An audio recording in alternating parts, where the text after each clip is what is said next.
Uh, Rin, yes, welcome. Um, I think our Dragonborn friend has been completely MIA, so I'm gonna cut the cord on that one. Officially at 4 players right now, we'll say. Sure. Um, yeah, but anyway, welcome to the game. Hope you like it. You have a great time, and Welcome aboard. do it. Uh, okay, I am going to do a slightly extended recap so that yeah, we're all aware of what's kind of generally going on around here. All right, let me see here. I'm gonna do a little. Uh, oh yeah, I share audio through Roll20 now, so you can adjust your own volumes, which is nice. I don't know if there's anything playing right now. Just technically, let's do it. Yeah, we'll do it over again. Guess this can go.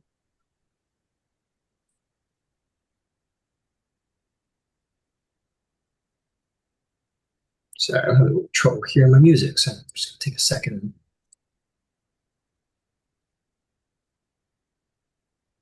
Huh. Weird. Okay, so let's hop back into it, everybody. Um, Magnificent. So we find ourselves in New Siri, a wonderful, wonderful, desperate, but resolved place to find some hope in the future. Here you are helping good old Prince Oargev select a marriage match, something that will be as beneficial as possible to New Syria and to the Syrian people. It is not a difficult or is not an easy task because there are 6 different suitors that each bring something very unique and very interesting to the table. And yeah, you got to help them sort through that. You've been going through all of the various dances and elaborate necessities of the courting seasons, meeting the different suitors and getting to know them and giving your advice to Prince Orgrave about what path he should take, all the while getting up to your own ends. So let's review what those most recent ends are. So technically, canonically, yesterday, quote unquote, um, Rowen went to Rukondral, met with the Lesh, flirted a bunch, and then left. And yeah, probably has some interest there considering she the next day went before Orgrave and offered to marry the Lesh to gain lands to put in a trust for the Syrian people. Um, some of his advisors were highly skeptical about this, especially considering the deep friction between the Dargoon and Syrian people, considering the last war and the whole, we slaughtered them all as they ran away from the mass explosion. Put a little damper on the relationship there. Not to mention Dargoon actually stole their lands from Syria. So a lot of tension there. But Orgrave was thankful. He said he would progress in the season as normal until such a time as this kind of deal is confirmed. But deeply thanks, Ron. Sort of silencing his advisors. What else we got? We don't need to worry. Yeah, we don't know about that. Lois went to meet with the suitor Vestige, the changeling who seems to have a unique ability that they claim to be based on faith to connect with. Yeah, I was Ludvig. Um, uh, who has the ability to connect with the spirits of those who have died when interacting with an individual. They can physically embody that person's image and have their memories and interact with that person so that maybe they have some closure. Lois has come to the conclusion that despite as awkward as this ability can be and possibly divisive as this ability could be, Lois seems pretty sure that Vestige is genuine, is a genuinely hearted individual who's trying to use their faith and powers through their faith to help people. Um, Ludvig and Hadeth plan the joust together and play chess and spend lots of time together. And Ludvig also gives the Princess of Karnath his personal bodyguard to keep an eye on her, make sure she's very safe. So gentlemanly, he'd do it for anybody. Um, let's see. Lois also, through a little spying power, learned of a letter. Letters going through the scribe's office here in New Siri. Learned of a one. Let's see here. A letter was addressed to a Cord Ebenor to keep his eyes on the crow, whatever that meant. It was addressed by BDLC, whatever that means. He also saw a message that was from House Madani to the court of Prince Oargev regarding certain wild magic surgences coming out of the Mornlands that is nearby. Let's see. Lois has also set up the Development Commission of House Leora, bringing forth a number of community leaders to work together with a stipend of gold from House Leora to help support New Series growth, which is very, very, very kind, very philanthropic. And the very next day, the last thing of interest worth saying is that Ludvig had a little interaction with Ilya, who spoke of her past in Siri and how she misses certain inventions and practices and powers, and also spoke, it seemed quite convincingly, of a future between Oargev and her, and how she thinks that the Mornland was intentional, that somebody of a conscious mind enacted this horror upon Siri, and also thinks that the barons of the house are all stupid. And that is where we pick up today. It is also worth noting that tonight has important significance. One of the many events of the season is occurring this evening. An event known as I scroll to the very top of my notes, the Feast of Ingenuity. You would have been told in your various invitations that the theme of the night is to see Siri for how it is now, what it is at the present day, and for people to bring forth ideas of ingenuity to help improve New Siri and help it build to be better from the state that it is currently. Yes, Rowan? So this is not the Rose Rebirth Gala.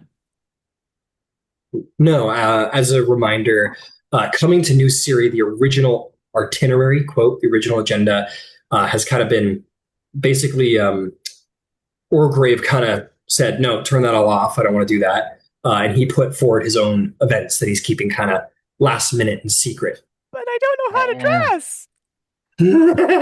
I am sure he has received very similar complaints from many people.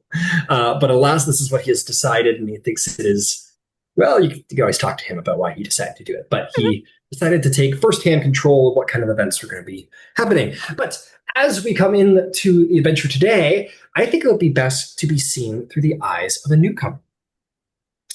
So, winding down, you know what? This is a perfect time where I can use all of my descriptions for New Siri again. So, to our new stranger town, you make your way down the road to New Siri, and on the way you would have seen many curves through low hills, pale stone. Oh, nope, these aren't the right. That isn't the right thing. Hang on a second. Pardon me. Let's see here. Where are my descriptions?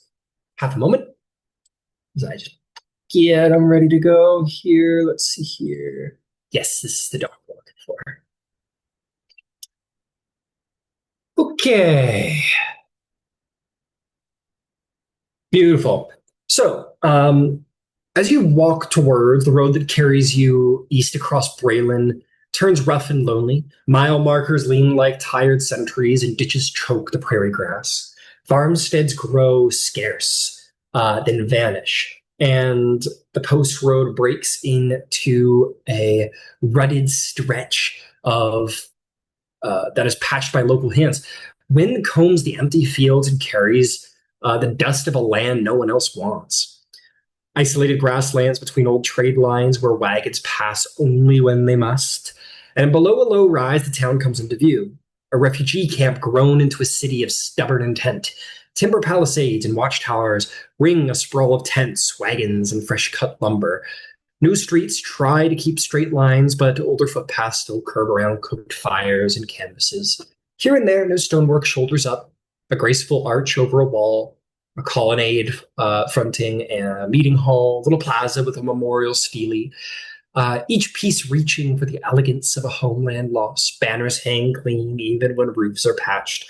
Doorways are swept, small gardens pick their way along fences. It doesn't look Brayllish at all. It looks Syrian.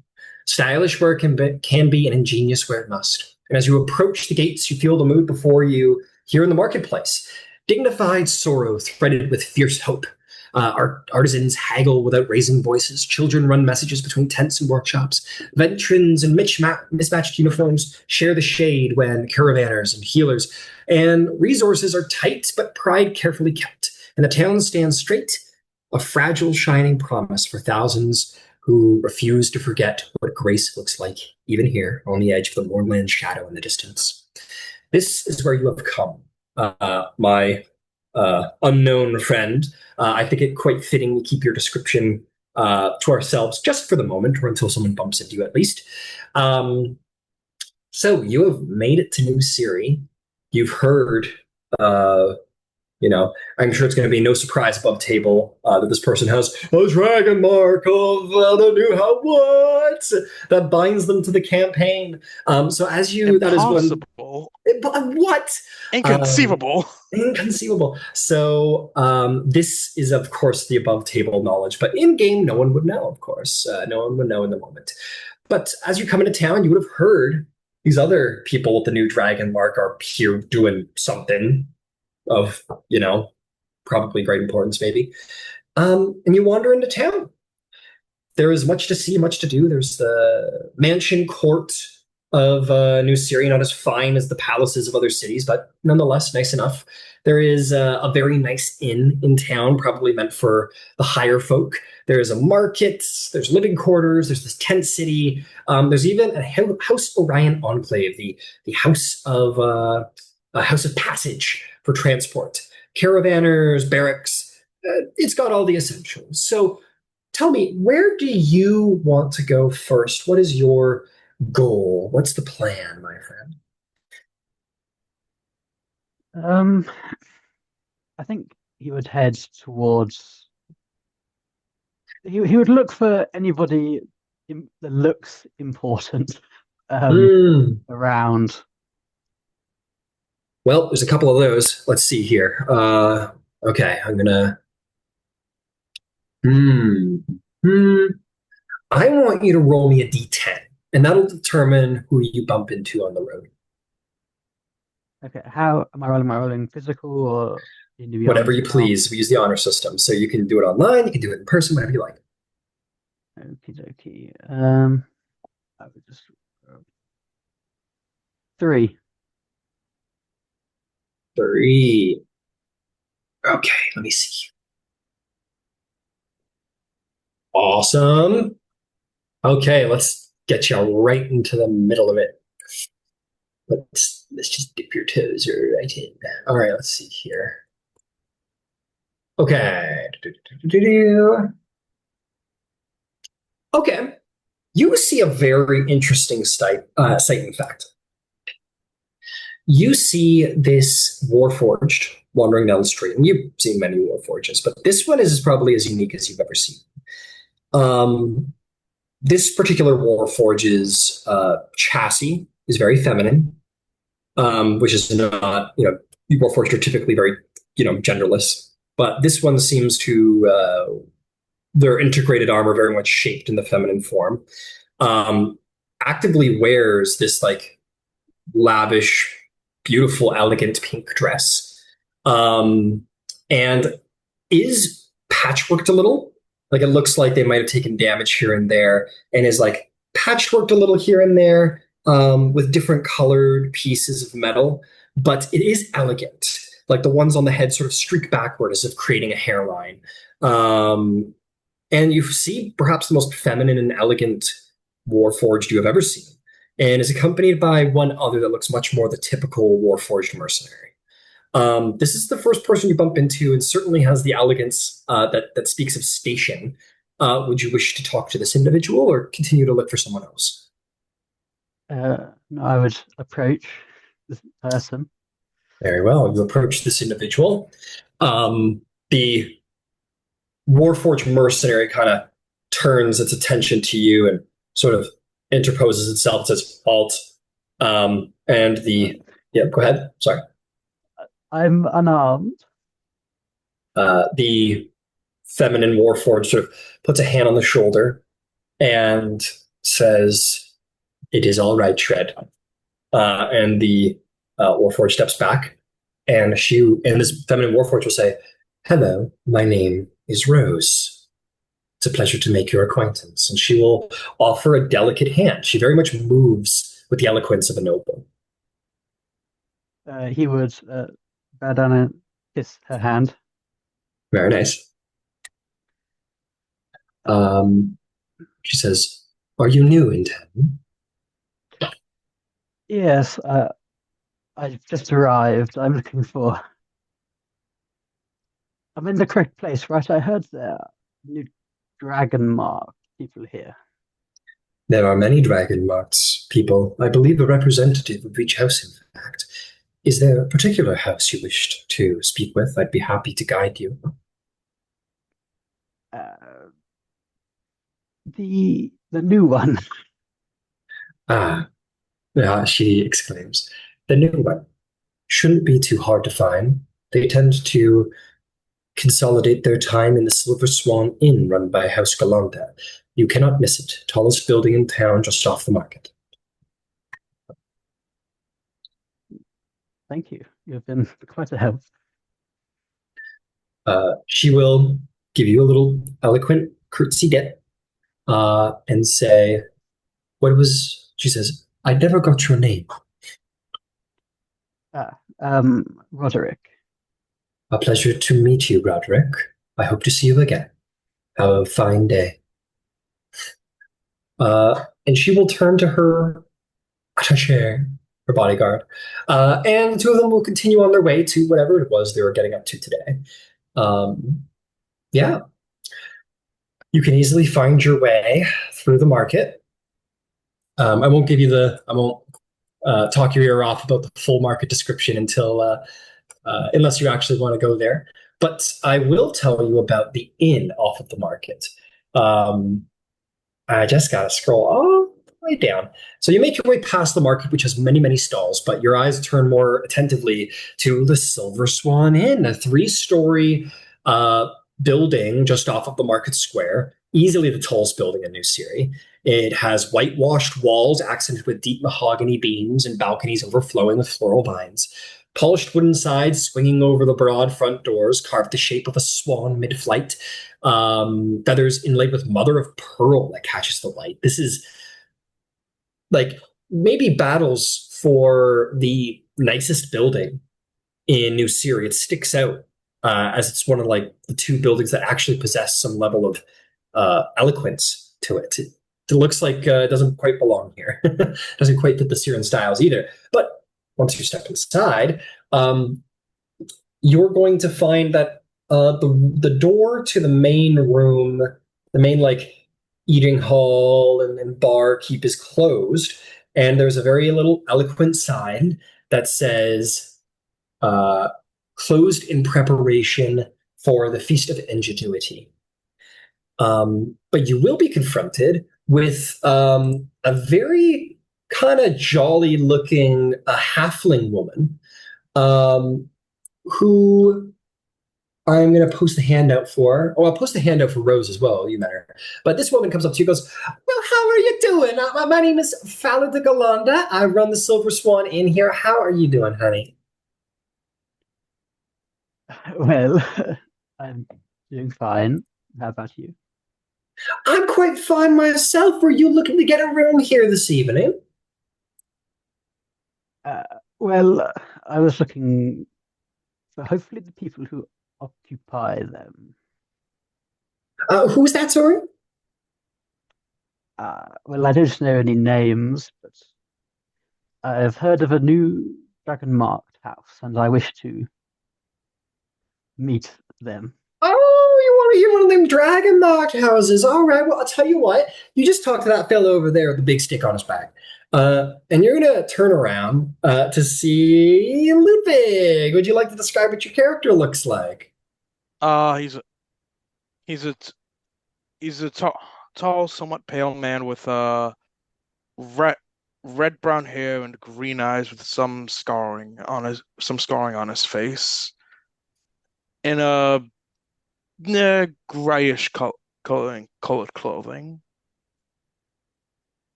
and he has a halberd on his back. And at this point, why don't we see what Roderick looks like? Why don't you describe what we see?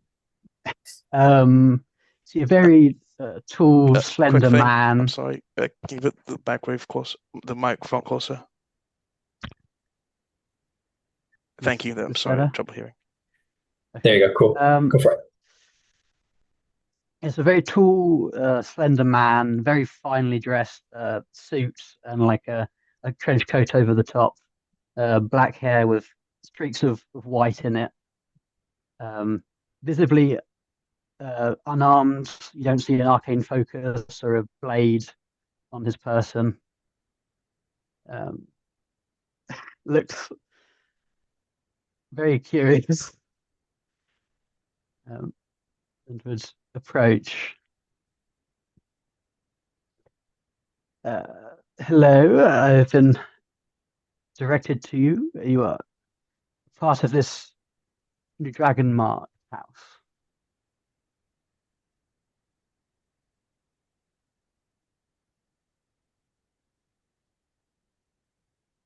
You're muted, Ludvig.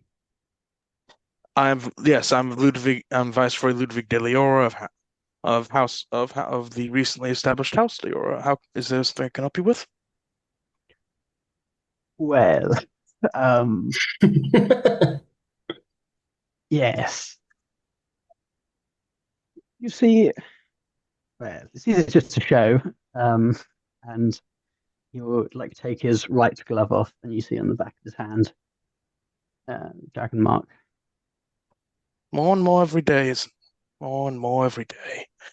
Well, congratulations, and I shake the hand with the dragon mark on it.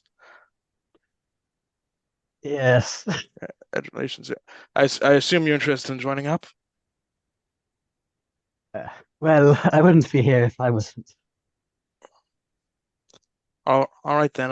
We'll wait here. Try to see when the others are going to show. Well, the others will show up. When the others will show up. But until then, we can get a drink.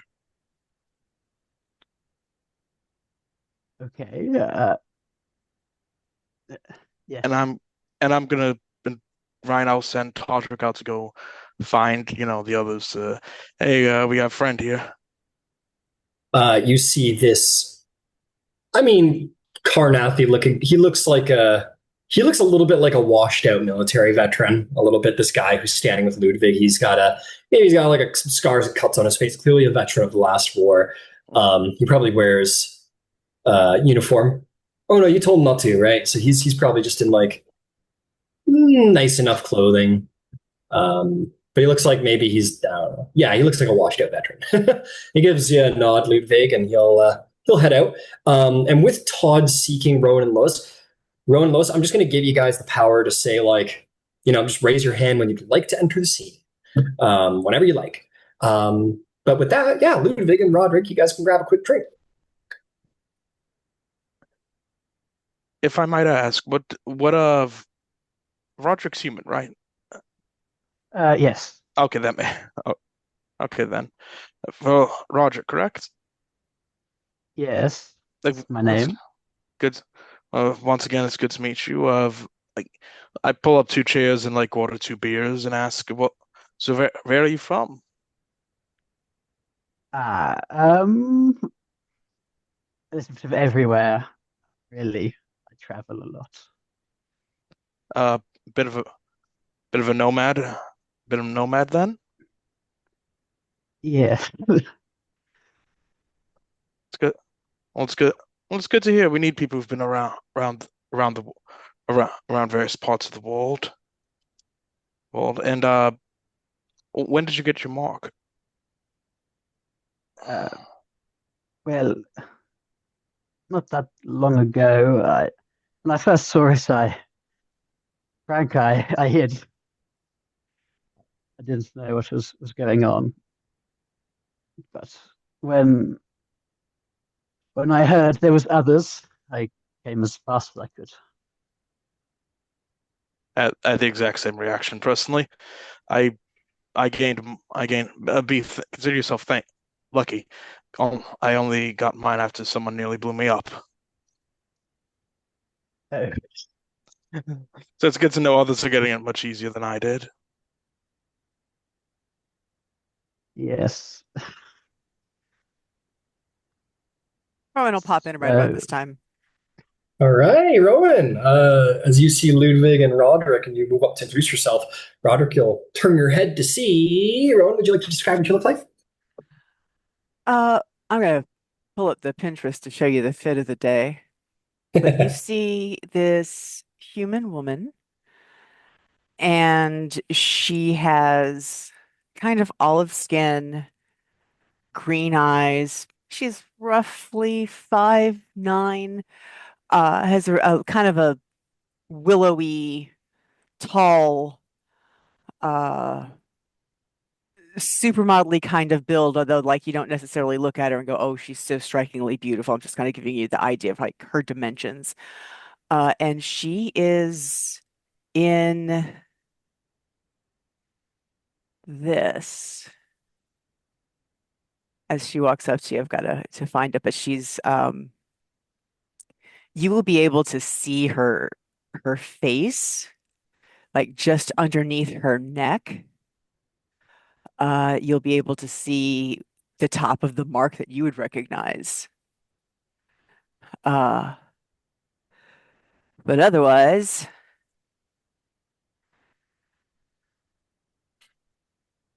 voluminous sleeves. Uh, like she's not mask presenting by any stretch of the imagination, but she's covered from neck to ankle. Next to her is a Sphinx automaton. It looks like a robotic Sphinx. Um, and she has with her a tall, blonde sentinel who probably looks a little grumpy right now. Sorry. Yeah, Rowan, I guess the first move is yours as you Yeah. approach. Oh, Well, hey, here's another Ludwig. one. How you doing, Hello, Rowan. Roderick? We have a good we have a new friend here. Well, hey, hello, Baron Rowan Deliora. And you are? Roderick. Well, hey, Roderick. What brings you to New Siri? You don't look like you're from around here. Well, this. Oh, when that happened. Uh, not that long ago. Can you be a little more specific for me? Uh,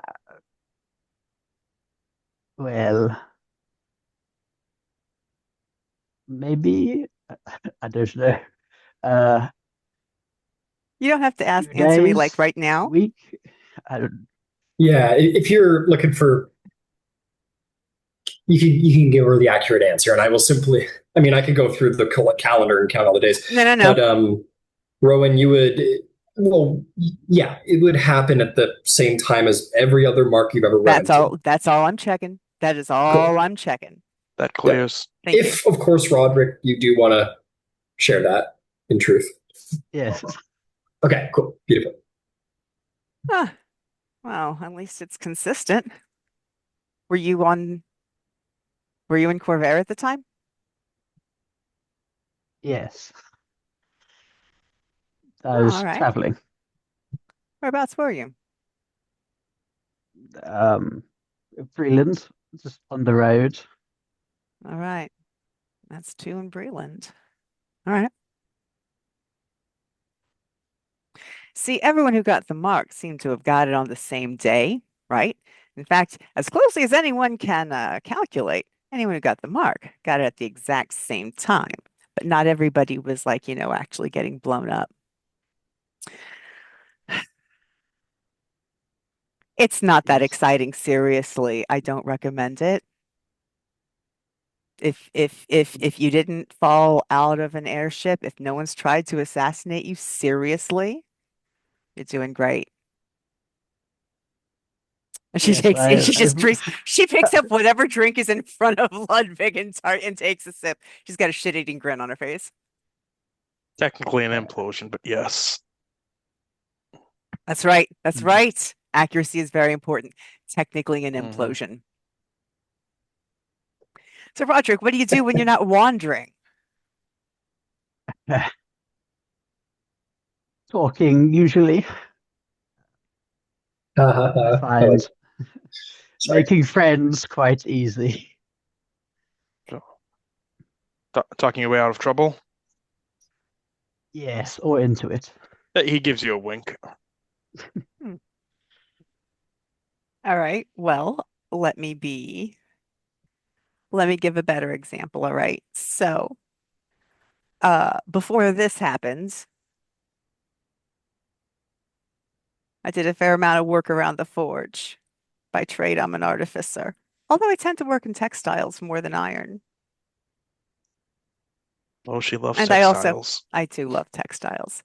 And Mhm. I seem to have some strange, unusual, arcane talents. Sometimes shit just happens. I don't know. That didn't happen until after the airship, though. Ludvig here, if you couldn't tell by looking at him, is really good in a fight, or in command, or taking hits, or planning fights. He's also, like, on the down low, really, really charismatic and, like, really good talking to people. So You that's flats me too awesome. much. Ah, Some person walks by and goes, "Hi, Ludvig," and then walks away. Oh, hello. Like, have a good day. oh, hey, um, do you want to learn like the native dance of Siri? Are you talking to me? Yeah, look, I was, Oh, and then she looked at Roderick. I'm like, I just totally squirreled. Okay, just to real quick, look, we're gonna keep talking because I got more questions. There's just a lot going on right now, not the least of which is a tournament, like a bunch of people fighting each other for a show. So like they're gonna get hurt, but not too much. Anyway, that's happening tomorrow.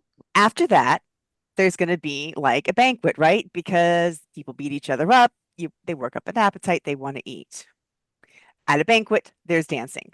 You're caught up. All right, so uh, there's a native traditional dance of Siri, and I was thinking, and this is, look, if you hate this idea, you can be like, Rowan, this sucks. I don't want to do it, and that's fine. Like, my feelings are not going to get hurt. But I was just thinking, if you wanted to learn it, it's it's really cool. The music is like all dramatic with strings, and you do it with daggers. I'm sorry, what? It's a dance, but you do it with Y- daggers. It's hot. Just trust me. I mean, if you want to learn, you don't have to. Look, you got a lot to do. Maybe I've you don't have to. Look, you don't have to. You don't have to. It's cool. You don't have to. oh, It's Lu- fine.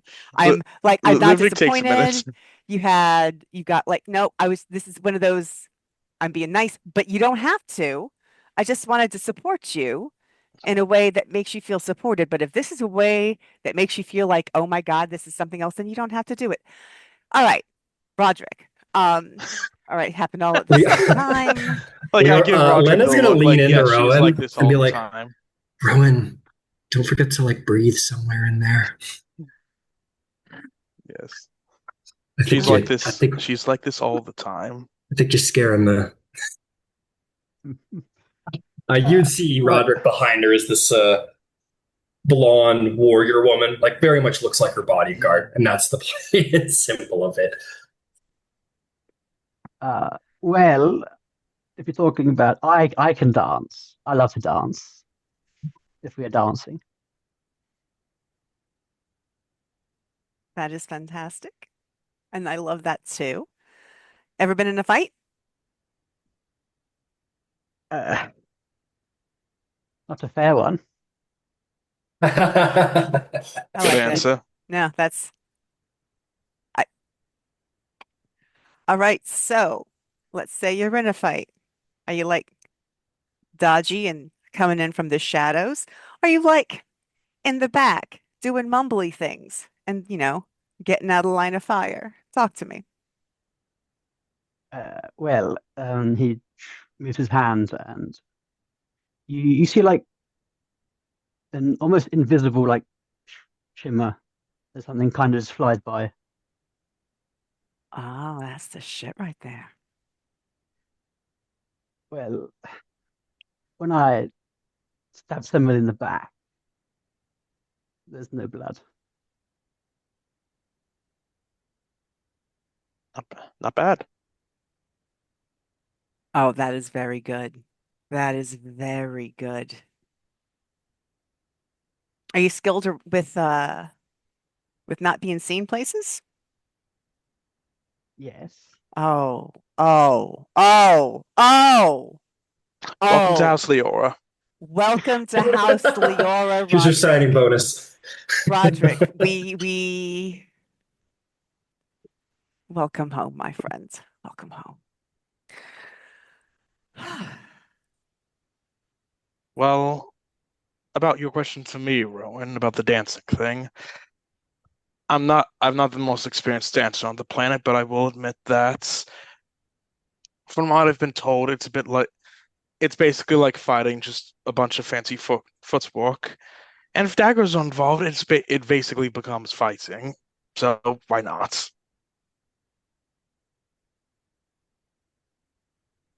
Excellent.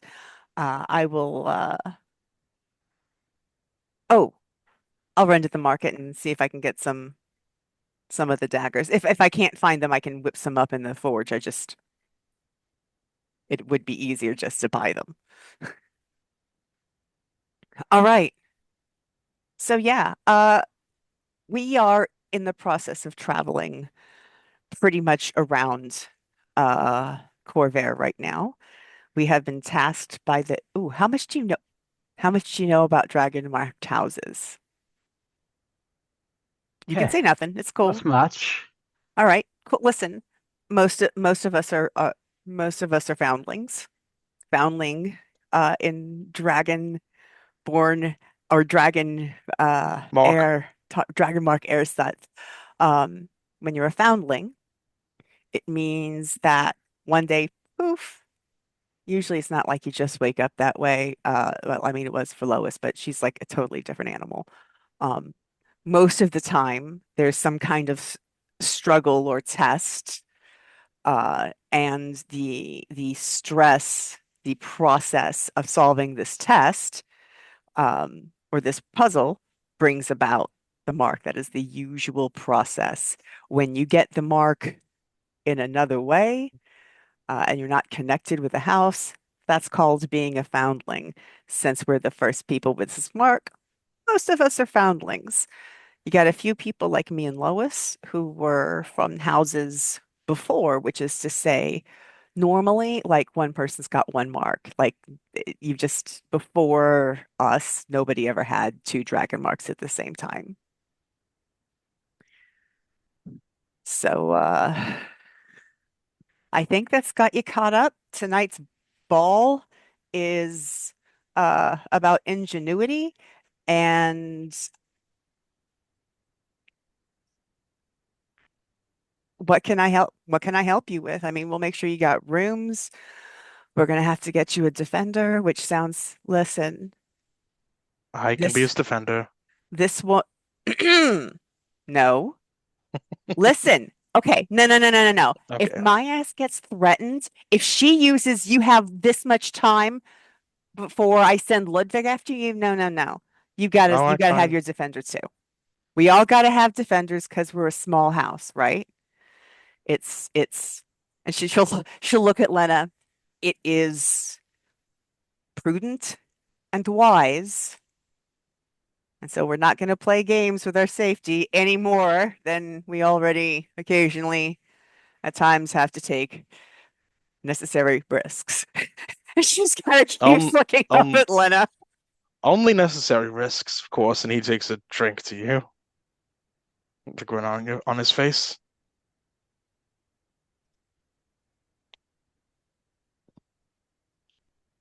For what it's worth, I rely heavily on Lena. She keeps me out of trouble in more than one way. The This woman goes, well, I try, Baron. I do my best. And you succeed. We've actually only been in one fight. Two. We've been in two. Oh, Despite your best efforts. all right. Look, I deserve that. Mhm. Absolutely. Yeah, no, she's right. I jump in the middle of some stuff when I probably shouldn't, but Oh, she does. I do.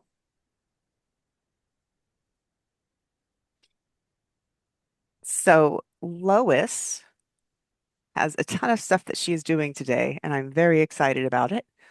Um,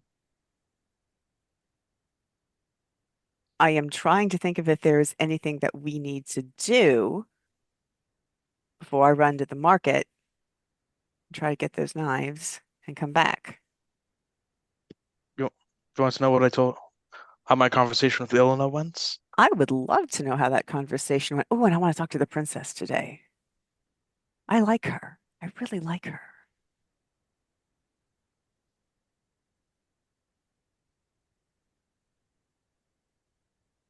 So how'd the conversation go? I give her I give her the full gist of the conversation about. She told me about what Siren Metro was like before the morning, what House Kenneth was like before the morning. She gave me her thoughts on the Barons, and she also told me how she thinks the morning was a result of somehow the result of a conscious decision, and there is shape and intention to it. And I fill her in with all the details.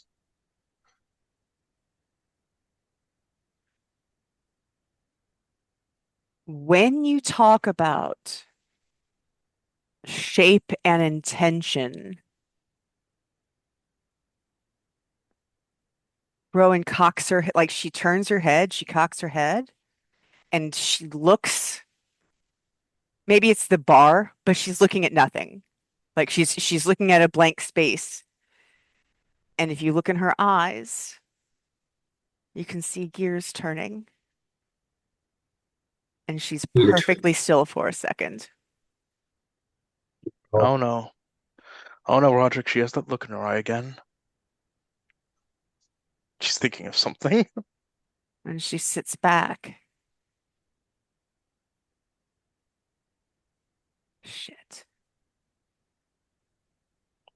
She also says if she wasn't picked, she'd probably just stay here in New Sire and keep doing what she's doing. That is good to know. I She like would to be talk a with her better more. Baron anyway.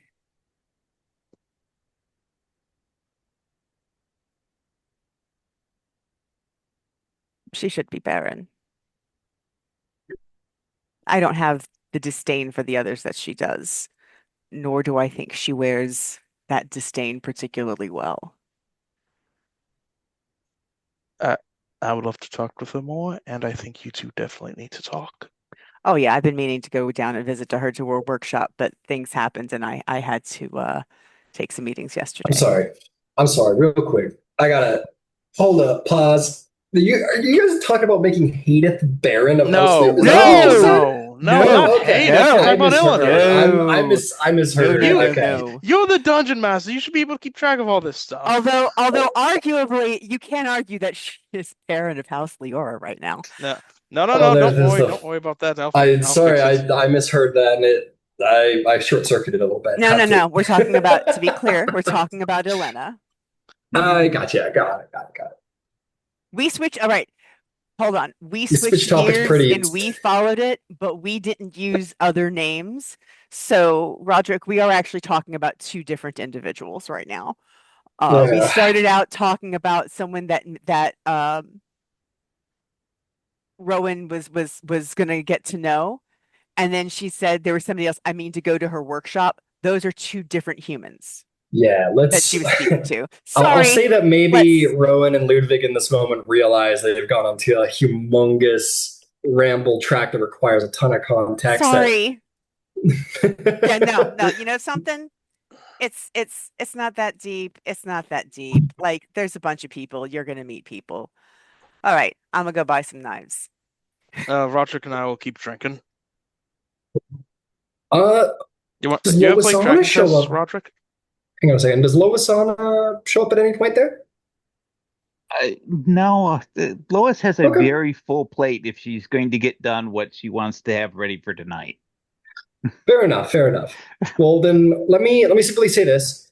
Yeah, Roderick, you had that interaction. Is there yeah, what's going on with Roderick? What's he thinking? What's he feeling? Does he want to keep drinking? Does he want to do something else? What's going on? Uh, Roderick has not touched his drink. Um, but he is just kind of sitting there politely. Yes, of course. Um, he- he doesn't know what's really going on at the moment. He's still in yes, and everything's new. I will sit here and pretend like I know what's going on. Fair enough. Okay. Maybe you sit with Ludwig um, and we will just because there's and this is just because there's a ton going on and might be a little crazy to introduce. We could say that you sit at the bar, Roderick, and Ludwig takes a step back, and he kind of just like answers any questions you have and talks to you about it. And the translation here will be like as things progress, I'm just going to give you little tidbits of information and context as we go to kind of assist you and get your wheels off the ground a little easier, maybe. Cool. But in the moment, we will travel over to Lois and see what Lois is up to. Lois is busy. Let's hear about it. I need to have a brief conversation with Cross. Okay. Yeah, you find Cross strange, like just kind of has been at court, as if he's kind of like I don't know, like kind of recommitted himself to it, or he's given it a lot extra attention than he used to. Yeah, you find him at court, and you find your pal. He goes, "Well, what can I do for you today, Loisana?" Who is the prince's largest pain in the ass at court? Well, hey, let me. Sorry, I've always wanted to do that as Cross. Anyway, he'll say, He doesn't sound that "Oh, southern. I know he doesn't, but it makes me happy inside, so I do it." He goes, "Well, that one's actually quite easy. I'll tell you what. Um, there's this fella who keeps an eye on Oargev and kind of ruffles feathers some. His name's Lord Surayr Coron. He's technically here just to observe the court on Braydon's behalf, but we know that he slips them every little bit of information he can, whenever he can. So uh, he's kind of King Boreal's not so worst kept secret spy at court here. So he's a bit of a pain in the ass for sure. Okay. Can you point him out to me? We'll go for a short wander. Imagine if he's a court functionary, he's there. Yeah, Cross will just position himself. He'll be like, "Well," and you're a gnome, so he says, "Well, if you look around my right knee here, you're gonna see a fella skulking in the shadows here at court with you know, well, let's just say he ain't dressed Syrian and just a little too cocky to be proper Brailish. And I gave you the handout, and yeah, you see this kind of, he looks like a meddler. He looks like he, you know, is here for the gossip, and he's here for every last little scrap of information. He has that devious sort of stick my nose in everything kind of courtier. Okay. That is awesome and fantastic. Then my second stop is to find Mr. Shadow. Absolutely. You run along to, frankly, the silver, not inside the Silver Swan Inn because it's mostly closed, but I'll say like outside, just like in the market a little bit, maybe Rowan's little retinue is hanging out. And there you see him in disguise, him in his sort of like courtier, Syrian courtier disguise, and looking at a stall. Goes, Uh, hey, Louison. Oh, Louison, it is very good to see you again today. What is it that I could do for you? uh, I think we need to have a private conversation. I find myself in need of help and expertise beyond my ken. Well, I have many talents. I am here to provide. So let us, yes, take to privacy where the best works happen. And you guys can do just that. Maybe you find your way to your room. You see like Ludvig and Rowan kind of talking at this poor individual, and you're like, and you wander Yeah, on by. I don't have time for that right now. And yeah, you make your way upstairs, and Mr. Shadow, and he, still wearing the courtier outfit, returns to his changeling shape. It says, "So you have need of my particular skill set, and I absolutely do. And I'm here to help." what what are your thoughts on embarrassing shenanigans? Well, I think embarrassing shenanigans can be underhanded. They can be rude and quite funny. So I'm on board. Okay. At which point I will describe to him the situation that I had talked to you Yes, behind the scenes. yes. Is that something that you would be interested in helping me with? Not my usual. Not my usual what I do, but easily done. So why not? Okay. Well, I can make the vocal performance. We could do that now. Very And well. I can give you the device. Cross pointed out the the foppish man that we need to implicate. Mm, And he's very easy to point out, and Lois will give him a description, and got it. he's Yeah, he says. findable at court. He goes, okay. Well, tell you what. Give me like. Shouldn't be too hard to find, right? Give me like. I'll be back quick as can be. Let me just lay eyes on him, listen to the way he speaks a little bit, and I'll come back and we'll put on a show. And Okay, yeah, awesome. he does just that. He wanders out, wait around for a little bit, wanders on back, and he says, "Okay, give me And my while inspiration." he's gone, I'll do the document forgery. Yes, yeah. He comes back, and you guys do a bit of like a. Luckily, these rooms are. Anyway, I don't want to spoil too much. You enact the preparation stages of your plan. Awesome. I don't want to spoil. And he goes, okay, very well. I usually don't. Oh, it's interesting. Not my usual thing, but I'm glad it worked out for I I think that this should keep things lively this evening. you. Oh, sorry. But yes, absolutely. I must return to my Baron before she misses on me and all my talents. So Yes, I will leave you. thank you so kindly for your assistance in this endeavor. I, Of course. I'm going to go find my fiance and get him a little bit of a clue so we can make appropriate exits at the appropriate time. Birds of a feather. Very well. And he does like one of those. And he'll leave again. And as Rowan was tailing off, you'll see your friend, come down the steps and say, Lady Rowan, yes, let us proceed on with the day, yes? And he will go with you. What else there, Lois? Uh, Other than having a brief discussion with Violin about at the point in this evening, this is what we're going to see have happen. I Got it. just need you to, vocally point out, I wonder where she's going to whomever it is that you happen to be talking to, and loud enough that it will turn a few heads. It's not a Oh lot of boy. heads.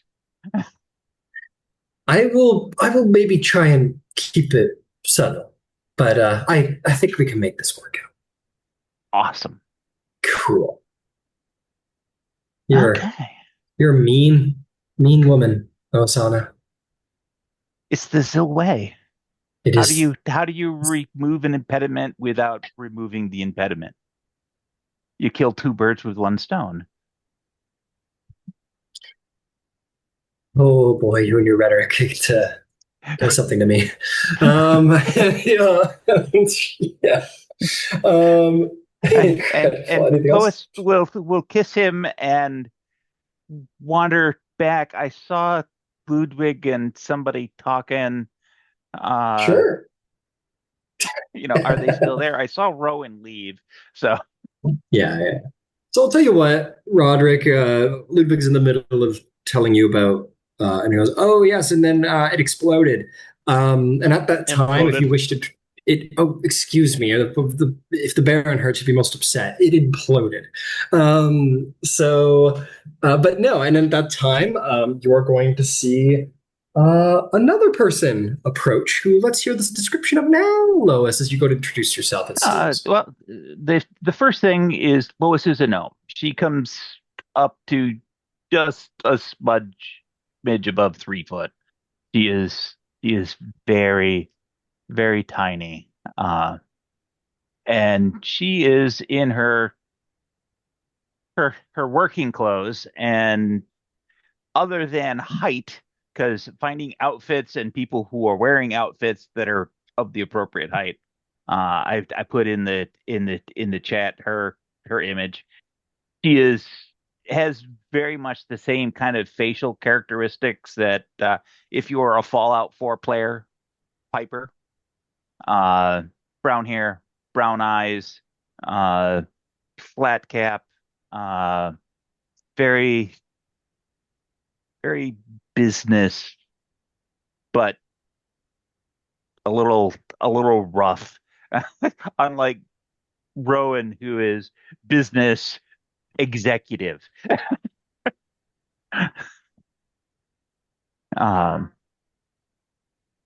but other than height, brown hair, brown eyes, nothing, super super stand outish clothes wise, other than maybe the red flat cap. Good morning, Ludwig. Morning, Lois. I'd like to introduce you to our new friend, Viceroy Well, Lois. Loisana meets Roderick. Roderick, Viceroy Loisana. and she will offer up a hand. Pleasure to meet you. And she will hoist herself up onto a bar stool and onto the bar. That way she can have eye to eye conversations with people. And she'll just, sit, lean an elbow on a knee. So, I assume that you have one of these, and when Lois turns and her hair kind of moves out of the way, you'll see the new House Leora dragon mark kind of pasted on the side of her cheek, kind of starting by the ear and then going down part of the neck and cheek. Yes, I have one on my hand here. Oh, fantabulous. Well, welcome to New Siri, our current stop in a progression that's ongoing. So, I am originally, and she will turn her head to the other side, kind of crank her body around and pull her hair aside on that side. And the dragon mark for House Civis is located on the other side of her face, kind of in the same position, part of the cheek, side of the neck. Um, and I originally worked for the Chronicle as a reporter. Um, and when these folks, pointing at Ludwig, were all having their night gala and terrorist fun in on there, I was having a series of exceptionally vivid and very bad dreams with snippets from all of them and a couple of others. And at about the same time that they got theirs, I got mine. So less traumatic than them, but traumatic enough because I was seeing stuff as it was happening in close to time with them. In addition to being a gnome, a busybody, well, most people would call that a reporter. Well, I would call it a reporter. Most people would call it me being a busybody. Same, They same. overlap quite a bit. Uh, by uh, by education and background, I am a wizard and a a diviner, and that young lady over there, pointing to another gnome with a big honking sword strapped to her back, is my bodyguard, Kira. She tries and succeeds, I might add, at keeping me reasonably safe and reasonably out of the way, despite shenanigans that I may get up to. Uh, my fiance was around here somewhere, but I'm certain you'll get an opportunity to meet him later. So that is the 2 second view on me. What brings you here other than the the the brand new mark and associated curiosity? Um, Well, I like to travel. This is what I do. I have been to many places, mostly not so great places. Um, but uh, it's it's intrigued me. I've put it frankly, I've been alone for quite a while.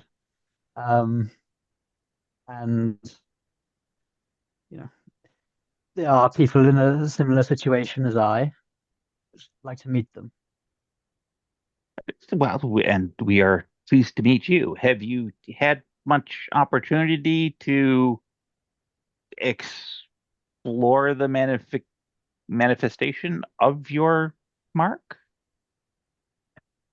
Yes, it is quite strange, hard to explain. Um, but I can I can hurt people without hurting them. strange. I I hurt them mentally, is as I found. Um, and I can do this. And he feels like something open in your mind. Um, and you hear it in your head. Uh, yes. I can converse without conversing. You don't see his lips moving. That is fantastic. And does it I have 1,001 questions, and if you're not very careful, I'm going to ask all of them, probably in succession and without stop. So if at any point it gets to be too much, just wave me off, and that's fine. Does it do the people that you talk to have to share a common language with you, or is it more transcendental that it you don't necessarily have to have that common path of communication? Because that could be fantastically useful. Um, I'm not quite sure. Uh,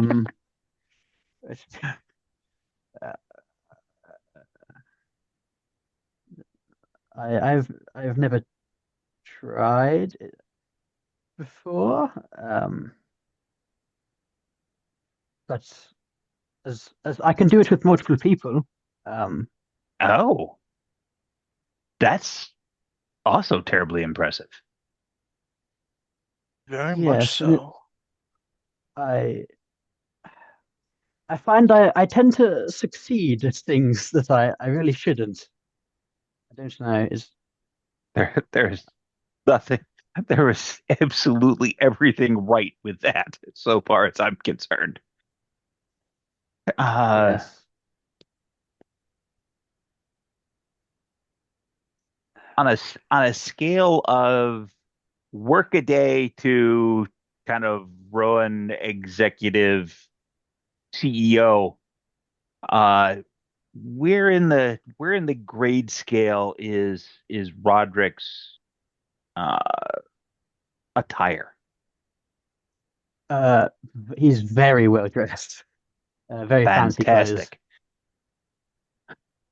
Because we have a kind of a fancy event that's going to be here tonight, and you should absolutely be extended a invitation. I'll see if we can't manage to get you one. Uh, yes, I am. If needs be, I can sit it out or Oh no. be something. You should get an opportunity to be able to make a decision about whether you want to be a founding scion of House Leora. And the best way to do that is to see us in action and the circles that we're trying to move in. Um, did did you have any particular questions that we could try to answer for you? I'm certain that Ludwig has answered a bunch, and I saw Rowan over here earlier, so hopefully you got most everything answered. Uh, yes. Uh, what like what are we doing really here? Is in the greater Well, what's what? in the greater scope of things, we're trying to found a new dragon marked house because it's not enough just to have one of these. We have to prove some other things. And one of those is that the mark is inheritable. meaning that it can be passed generationally from those who manifested it without through additional progeny. Which means that we had to put ourselves into a position where finding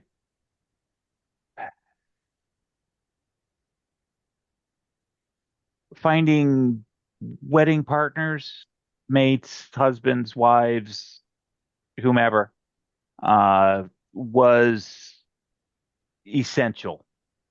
And we've been given a timetable by which to make some of those things happen provisionally.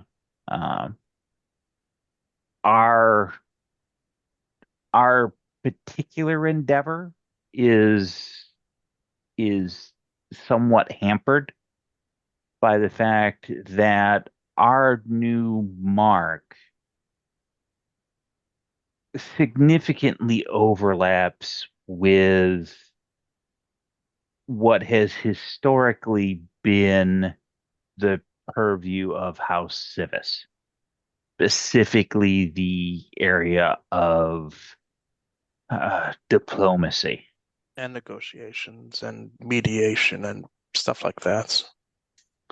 So getting getting those hurdles to complete recognition are of a paramount importance. To that end, we have joined with what the House Orion folks have put together that they call the courting season. And it moves from locale to locale across the five signatory nations of Covair. By and large, there is an exception. And they will be hosting events, and different dragon marked individuals, different noble individuals who are eligible in the right age bracket, et cetera, are looking for those liaisons that will bolster their political and economic, perhaps romantic lives.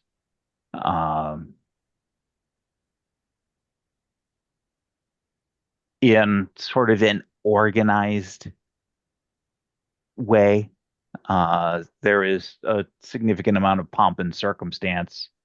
I met my fiance at our first stop in this. It was fortunate that it was in Still Largo, where the rest of most of the known population is from. But now we are moving to kind of the next closest spot, which is here in New Syri.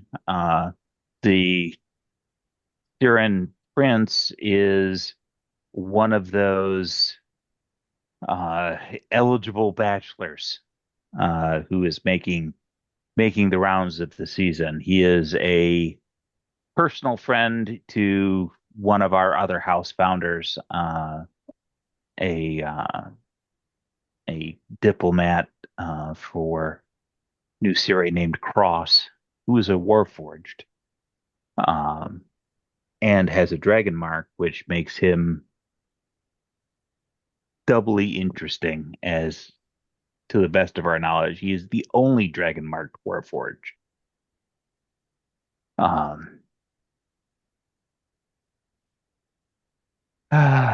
That's a lot of exposition. I see you haven't touched your beer. Are you a coffee guy? Well, Just water, usually. Okay, well, we can make arrangements for that too. And me coming here has,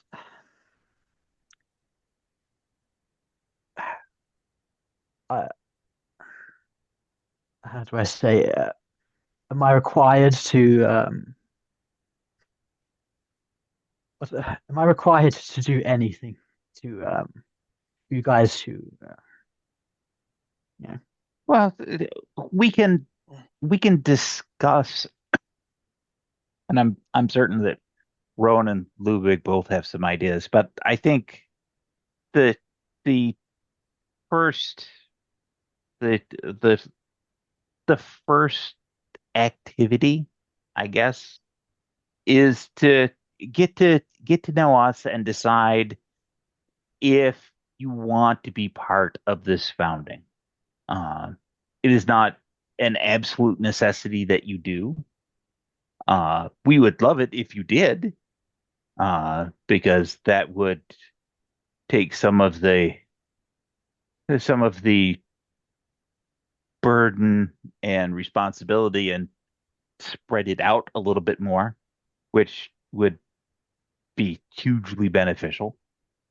But that choice is really yours. Uh, we are committed to this endeavor, uh, regardless of what you choose. But you have the right to go, yes, I want to be part of this, or no, I thank you, I'll pass. Um, and we won't. I mean, we will try to coerce you. We will try to sell you on the idea, um, because that's kind of what we do. But ultimately, that decision is up to you. Get to know us, ask any questions, see where our ethics and behavior lie, and see if that matches with your sense of right and belonging. And if it is, then we'll look at next steps and areas of portfolio and skill and that sort of thing.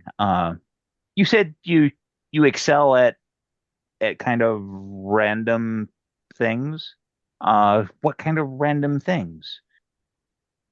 Um, well, it was, it is, conversation is usually my specialty. Oh, you fit Um, right in. yes, talking, uh, deceiving, figuring out if that's why I'm being deceived is kind of my specialty. I kind of stumble through. Um, Most things I find I'm pretty good at. Uh, Luck is kind of on my side, as it was. Um, but for me, the deal breaker is this. And you see his skin turn like red, and he kind of changes shape into uh, like a hobgoblin, and then he changes into uh, you know a woman, a human woman, and then back into his himself. Oh, I have somebody that you have to meet. You're about to make a new best friend, Roderick. We we have someone of a similar persuasion who is part of our retinue already, uh, and we met him while we were in Karnath, and he has proven a a stalwart and refreshing addition to our company. We'll, we'll meet him. You can talk with him in private later on. Yes, it has been a very long time since I've met somebody of my kin. And there is one of the one of your kin who is here as one of the suitors for the prince as well. A individual by the name of Vestige. Uh, I don't know how in depth your community is. Uh, they say, all gnomes know one another, and the reality is, no, we don't. So I would assume that it is probably very similar for the Changeling Society. Uh, yes, it's even more so. It is quite hard for us to communicate and really even know we're talking to another one. But it is Well, not something if you we. would like an introduction, I spent a good portion of yesterday with Vestige, and they seemed quite pleasant. Uh, and I'm certain that they would be intrigued and interested in meeting someone of a similar background. Yes. Again, that's entirely up to you. If you want to just sit here and drink water until tonight's festivities, that is perfectly okay as well. Oh no, I very much enjoy talking to people. Uh, I yes, I am shocked you took this so well. It's played it over in my mind many times.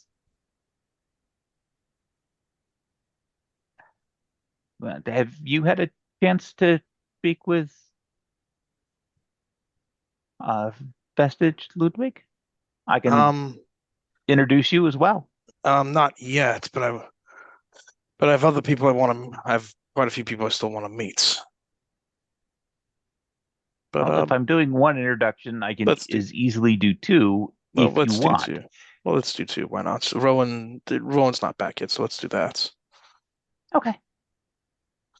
Let's yeah, let's get Vestige and meet her privately.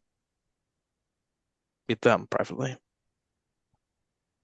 Meet with Vestige. We'll go look for her. My guess is that she's probably Doing doing Lord's work. exactly. Yep. Um, okay. Yeah, if you guys all pop up and you're like, hey, Roderick, let's introduce you to every changeling we know. Uh, yeah, you guys hop up As, and head out. But uh, let's circle to Rowen, who we haven't heard from in a minute. Share the spotlight a little bit. Rowen, you got errands. What kind of errands?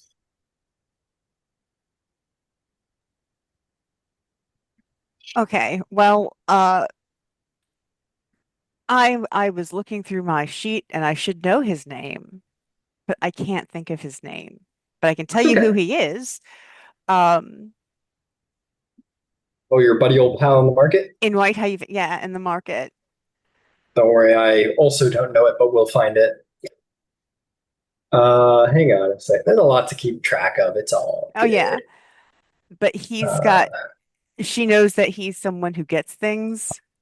So if someone was going Um, to be able to have or get those daggers, it would probably be him, all right, or he would know you someone. okay? You go find uh the apothecary in town. Um, you make your way inside to see that um the interior seems to be as it sounds an apothecary. Everything's sort of fizzled down to um various remedies and concoctions. And Yeah, you kind of walk in and you're going to see this middle-aged human man, looking a little bit more, I think, longer hair now, kind of tied back. Definitely looks Looks almost like that guy who you knew was in a biker gang. You know what I mean? He's got that look where it's like, oh, he did some rough shit in his time, but now he knits or something, you know. Um, that's kind of what this guy looks like. He looks a little middle aged, rough and tumble, like he used to get up to not so good stuff, but has opened an apothecary. He opens the door. He goes, he's just working away. He's looking at his ledger. He goes, uh, and to your surprise, he looks up at you and at least doesn't initially recognize you. Goes, hey, come on in, take a look around, and I'll get to you in a second. He only glances at you for a moment. He doesn't take a good look at you, and kind of has his quill working away at a ledger. Yeah, I just want to quietly look at the shop. What kinds of things? What kinds of? He is a purveyor of what kinds of things in this particular space? It seems to be like mostly medicinal, but it is actually yeah. So there's like apothecary based stuff, like there's remedies, like simple remedies, like a lot of like the really basic stuff, like disappointingly basic, like maybe like cough syrup and um, I don't know, like the simple stuff you would expect to find there. Maybe like um, nothing fancy. It's very much like a needs kind of thing. Um, Different remedies for different things that people might be going through. There's something for your digestion. There's something there for um, cleaning wounds. There's something there for colds and so on and so forth.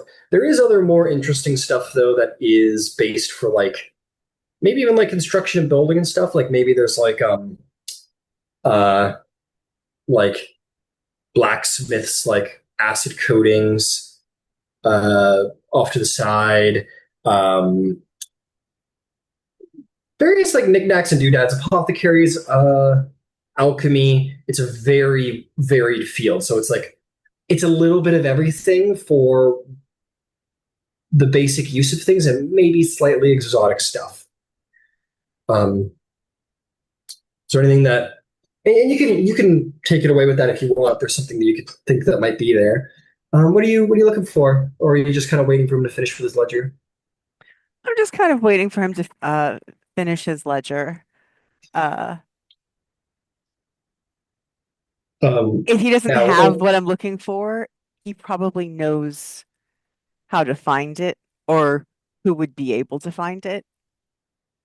Or he uh, won't. yeah, he looks up and he says, "Looking at what can I help you with here? You have a cold or perhaps some other malady?" Uh, she's going to look for a second and she's going to disguise self and make herself look like she did when she was tending bar with the like total scene kid. Pony Ugh. falls with the crazy makeup and the fishnet up to the like three-quarter gloves and like a bajillion belts and chunky boots. He is yeah. He blinks a couple times like he's seeing a memory, and uh he kind of well, he clearly doesn't know how to take like he's stunned. And Yes. then I'll switch it back to me. He blinks again. Yes. Holy fuck, kid. You're I was you're real surprised when I saw you. heal me. I'm so sorry. I'm so sorry. He just kind of like he just kind of well, where the fuck have you been? And then he kind of comes around and goes, "Oh, come here," and he like Yeah. big old arms around you, gives you a hug. Um, this is like the first person you've seen alive that you knew from Siri, and he's like, he hugs you and he looks at you and he's like, you're because you're alive. I fuck. What the fuck have you been up to? Well, Oh, what the fuck? let's see.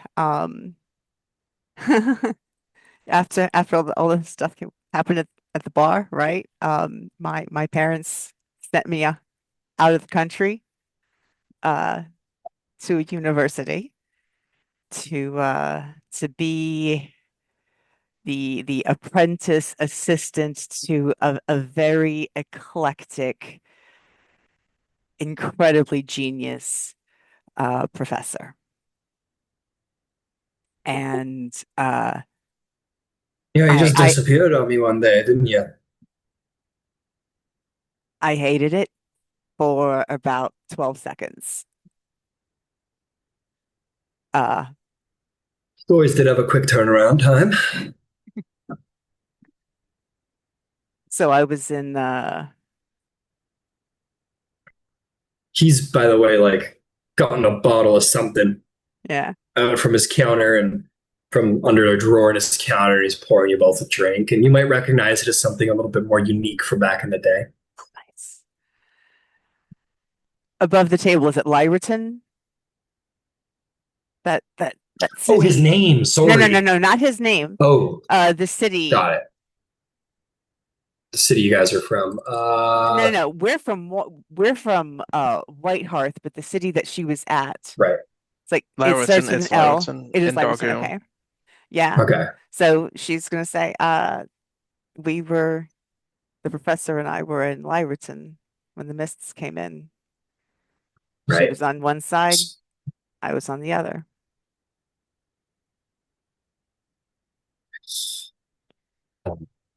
Shit, kid. It's, that's fucked So up. yeah. Bunch of shit happened. I, Got a couple dragon marks. Baron of a house now. nice. Funny. Right? Right. Well, What are you doing? what am I doing? Well, uh, I got out. Well, that's important. Um, no, well, I wasn't in White Hearth. I was actually, I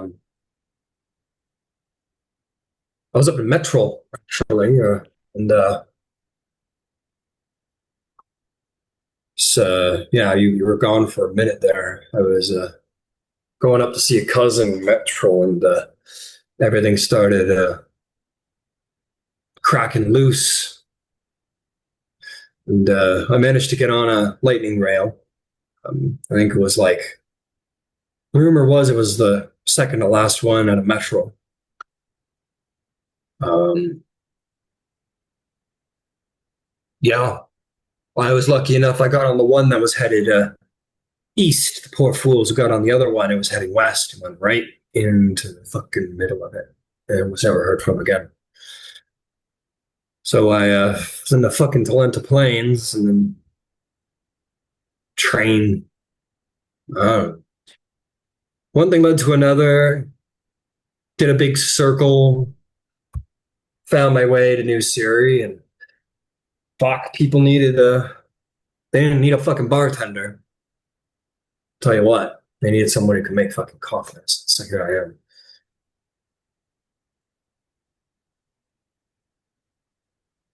You used to be good at finding things. Still am good at finding things. Thank you very much. Just thought I'd check.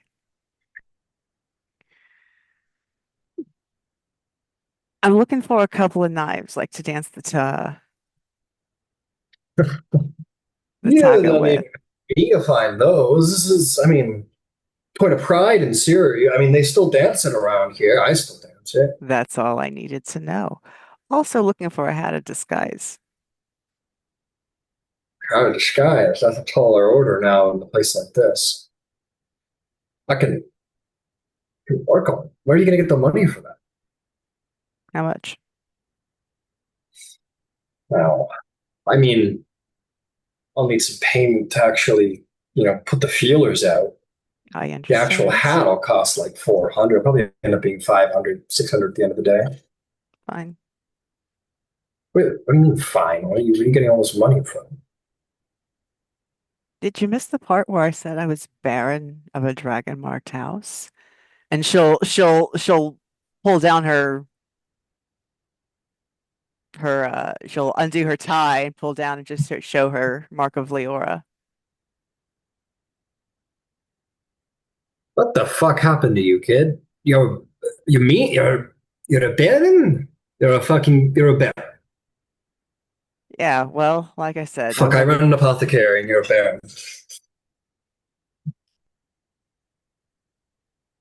yeah. All right, baron. I'll get you your fucking hat. I'll need what 100 up front. Go up in mm, you know, put more money into it if you want. Make it more easy for me to apply contacts. Probably do better than just a hat. Get you a little variety pack of different things you might find useful. You can buy from me what you like when I have it in front of you. All right. Let me go to Kandarik, check the bank account, and I will if I may be incredibly fucking busy all the time, and I can't just sneak off to come find you because it would be bad. I've got Why? people who would come find me. So look, here's the deal. Well, what do you I need to will secretly come see me for? We go way back. It's so surprising you're going to see your beloved past employer. no, no, it's not that. It's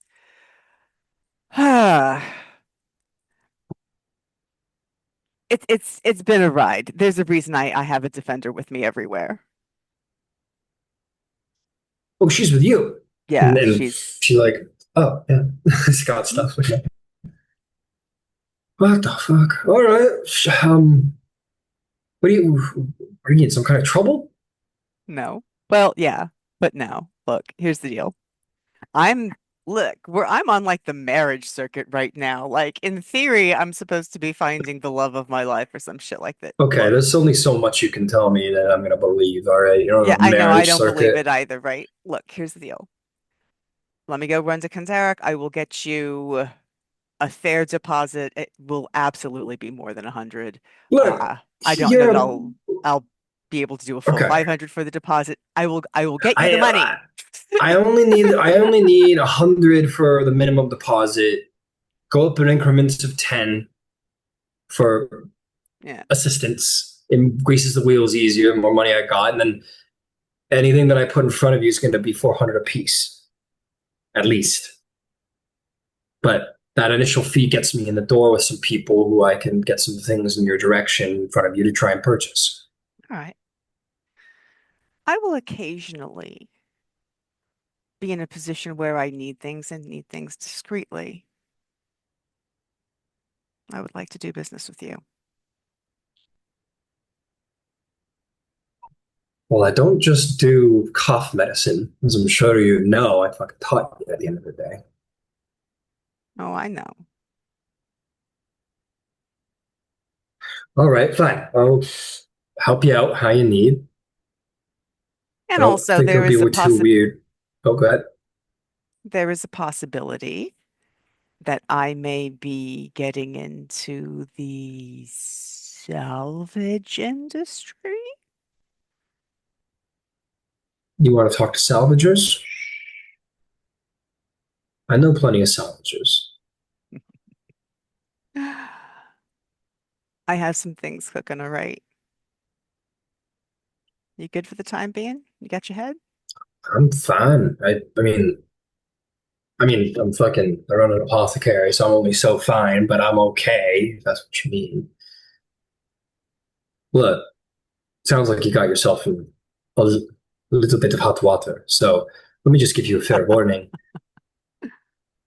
You're a new Siri, and, it may look depressing on the outside, but it's a little extra depressing on the inside. Let's just say there's a lot of eyes on the displaced prince. All right, this is you hear a lot. If there was ever a singleized local center for a lot of eyes, this is it. So, fucking spy central out here, okay? Okay, so that information is worth quite a lot. It Let me is. We go back. You didn't hear from me. let me introduce you to, and she's gonna look at Shadow and go, I Eclair? What? No, it's what? I'm sorry. I can't keep your He name straight. I'm so sorry. he goes, Did, I wear many faces. Pleasure did to Shadow meet go with you? you, whatever your name is. Oh, and he This goes, is Shadow. Braydon Thorne. Good to meet you. I get a sense that we're going to be working a little bit close together, aren't we? And he'll look at you, Rowan. Yeah. All right, fine. Come my way if you need anything. Shadow says, I'm going to stick around here. This guy seems to know a bit about everything I want to know. And as fun as dress up is, I am an information broker at the end of the day. And information, well, gotta start somewhere. That had nothing. You know something? You being here with me insisting on you coming, none of that ever occurred to me, Shadow. It never occurred to me that y'all might enjoy working together. This is serendipitous. I love you. And she turns around and walks out with Lena. Yeah, but like, she say that to you or me? I don't know. She said it to me. So, and yeah, you leave him behind, and Shadow sits where you were sitting, and we'll start gathering information for sale because that is what he does. Okay, let's wheel around then. Well done, Rowan. Um, Lois, Ludvig, and Roderick want to go talk to Vestige, I believe. Exactly. And as we're on our way there, I whisper over to Roderick, you don't need to reveal your unique talents if you don't want to. There haven't really been many dragon marks with your particular talents before. I don't think there have been any before till our mark came along. Well, I don't have much problem sharing. To be frank, it's just you know, usually it's not very well received. Yeah. All right. All right, just so you know, but let's keep going. Um, all right. All right. So, you find your way over to Vestige. Now, Roderick, I want you to do something. I want you to message me privately, whether that's on Facebook or Zoom, doesn't matter, up to you. And I want you to give me a message. You can make it up on the fly or not.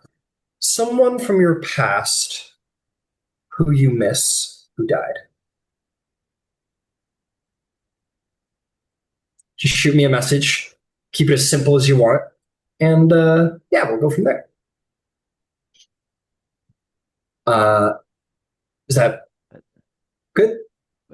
Me? Yeah, you, Roderick. Sorry. Yeah.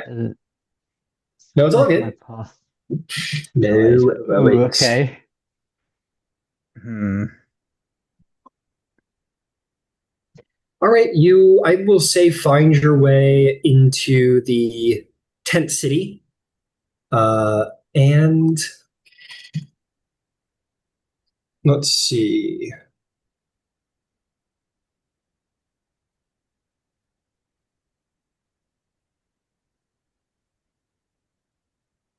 Hmm. Let's see.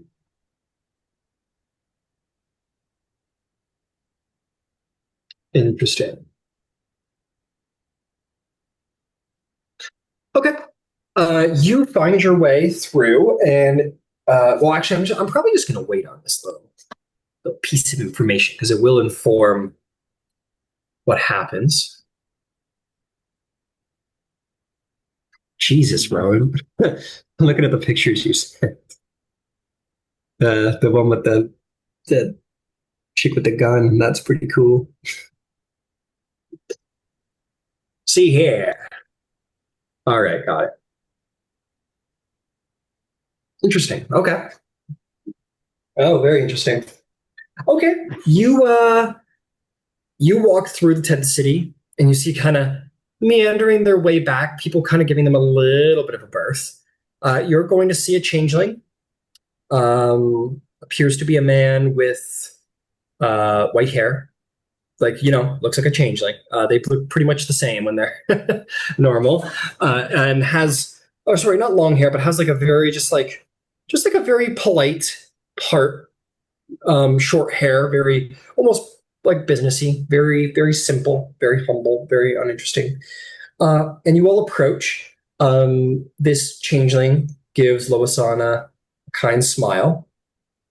And as you guys all approach, we'll address Loisana first and says, well, Loisana, it's good to see you again. You've had a busy day. I have been very, very occupied. But I had an opportunity this morning.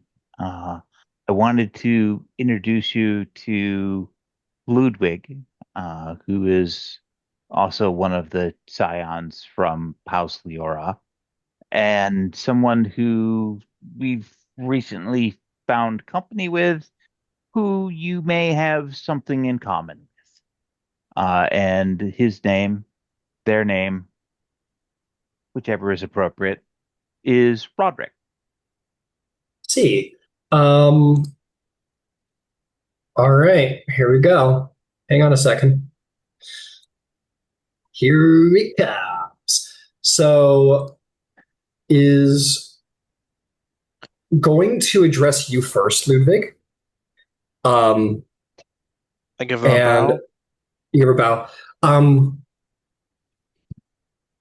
You see your mother.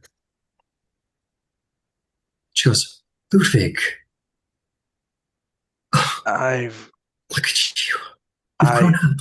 I would like to speak with Vestige, right? If I might. Vestige's voice comes from your mother's mouth, though the mannerisms doesn't change. The the shock and excitement, the glassy eyes of your mother doesn't change, and says, "Pleasure to meet you, Ludwig." And then turns to Roderick. Mom's gone.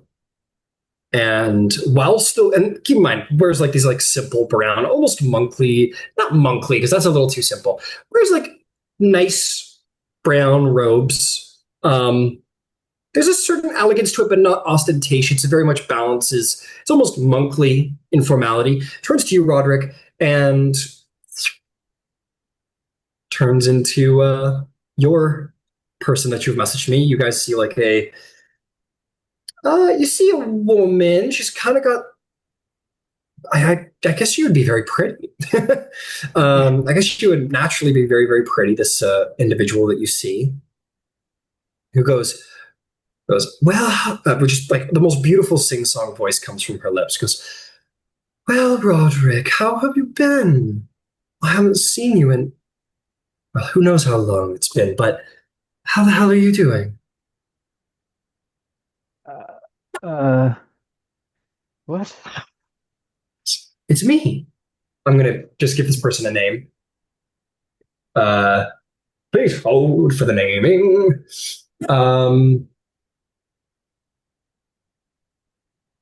So I double my name. Oh, it's fine. I'm gonna make something up.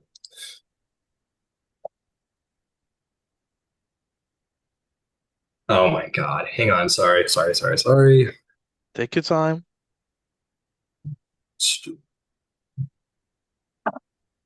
Let's see here. Says, it's me. It's Alo. You recognize me, don't you? Come on.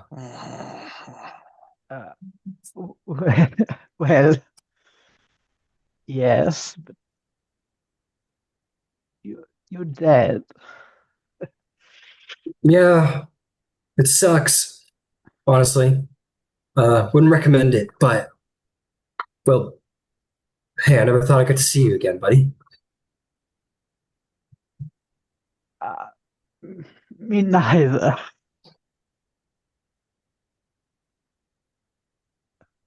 Uh, what? Look, I'm as confused as you are, all right? But I don't know. What have you been up to? Where are we, by the way? Kind of like looks around. Hmm. We are in new series. Um, Huh. yes, it's been a while, a very long while. Oh, didn't mean to die on you. Shit. But things happen to people, I suppose. What the hell are you doing in New Siri?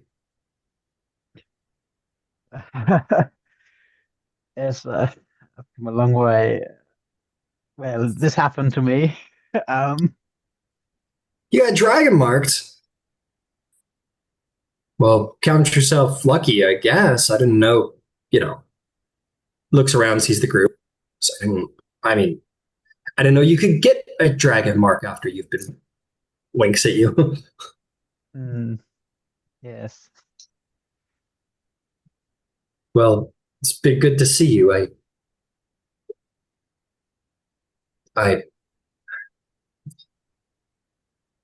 I hope you're doing okay. Mm. I I have been through a lot since. Yes, a lot has happened to me since I left. You okay? Well, Oh, that bad. ah, yes, Uh, hit rock this bottom a few times. this woman that Vesta just become kind of looks at the two of you, Ludvig and Lois, and kind of gives you like a like kind of a scram kind of sound. Um, and we'll kind of like put a hand on your back, Roderick, and kind of like just move you a couple paces away, and be like, what? Yeah, I mean, war gotten you down, I guess, huh? Yes, I made a lot of mistakes. Well, so have I, I guess. Yeah. Well, everybody else is fine, I Good, believe. good. That is very good. Good.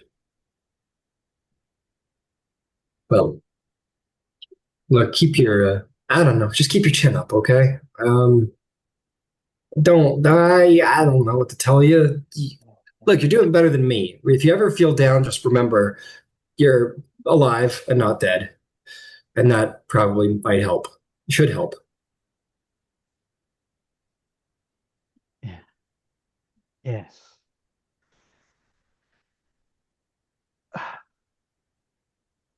It just kind of tries to look past the face. So what are you doing?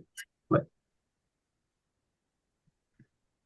Oh yeah, I'm like I don't know what's going on really, and like starts patting the face. The hand doesn't go through it. You've seen illusions before, but you recognize it as like the changeling transformation. It's a perfect it's a Hmm. perfect it's a perfect visual representation uh of her. You look quite weird without your wings. Yeah, what is up with that? Kind of starts waving arms around, jumping around in the air off in the corner. Says, yeah, well, I miss flying. Oh well. Hey, you tried. You couldn't do it. I guess this person can't do it either. Um, Well, anyway, I'm gonna get going. I think I don't know. I'm being told it's time to go, whatever that means. But like, hey, we can like meet up again, right? You come say hi, I guess. Well, not really. I'm dead. I ought to be dead. Isn't that how it works? I don't know. Fuck. Yes. Well, have a good one. And remember, if you're ever feeling down and confused, remember you could be dead. The changeling could be impersonating you and making you very confused if you're dead or alive. So keep, just, I don't know. You're going to be all right. Okay. Yes. Okay. Well, see you when you ticket pulls. And then Changeling appears and just kind of smiles at you, very, very pleasantly, not cynically at all, very politely, very, very pleasantly. Um, and just kind of smiles at you and doesn't say anything. And you get the sense that they probably won't unless you do. Um, what was that? Put it lightly. That was Ayla. Um, you wanted to see her again.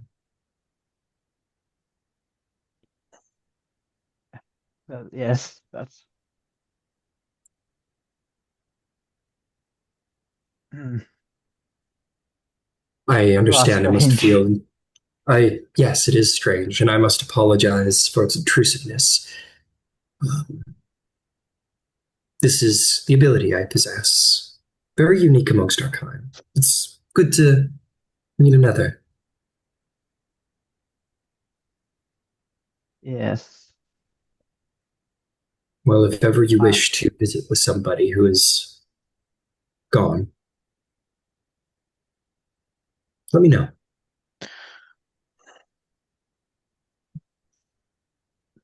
yes. Will do. And we'll smile and we'll return over to the group. And this time maintains the persona of Vestige, doesn't shapeshift into someone else who's died for any of the three of you, including you, Ludvig.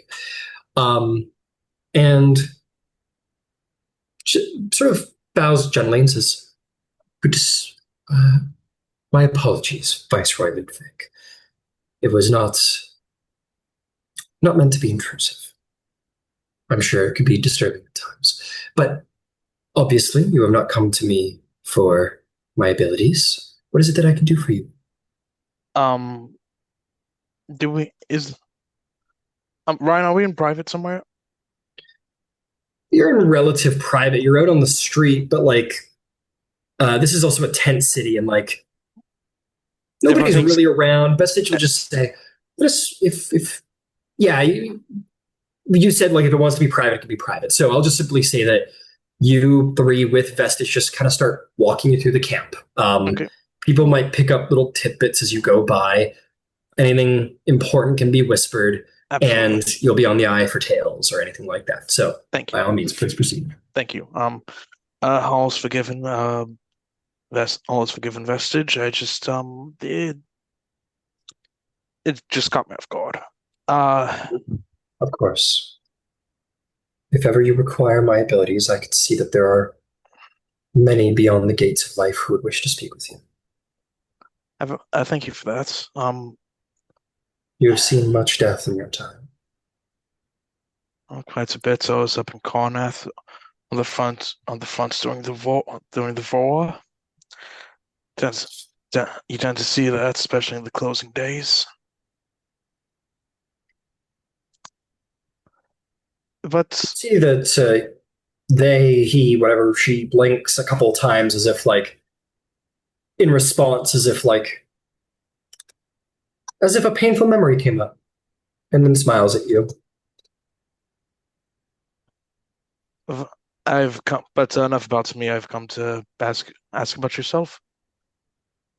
Your yourself what would you like me to call you? Vestige, Lord, Lady? I possess no noble titles. I am simply Vestige. Very well, Vestige.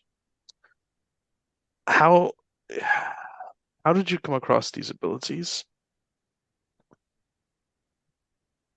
It's not something that I found, so to say. It is something that found me, in a way.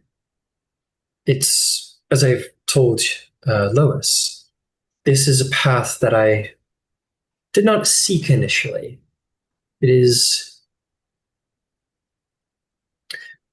I met somebody who could do something similar and found that I had the potential to do the same. And they taught me a little bit, just enough to understand my own journey, and then left me onto the world.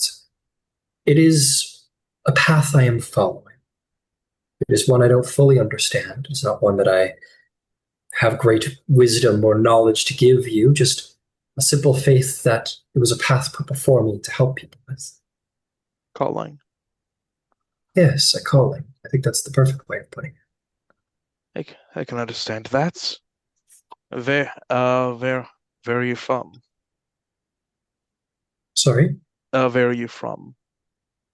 Oh, from all over, really.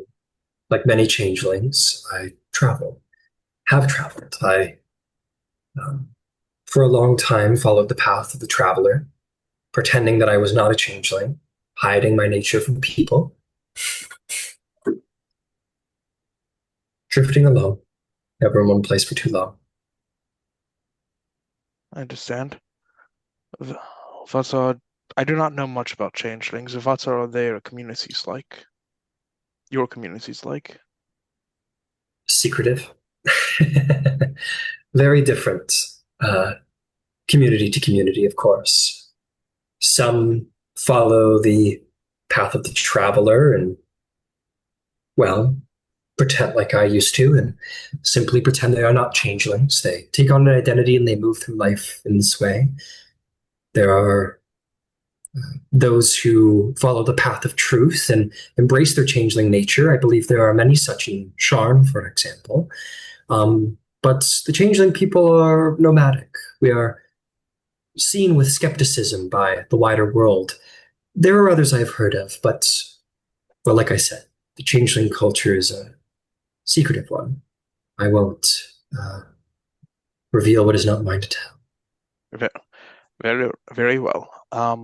Very well. Your powers.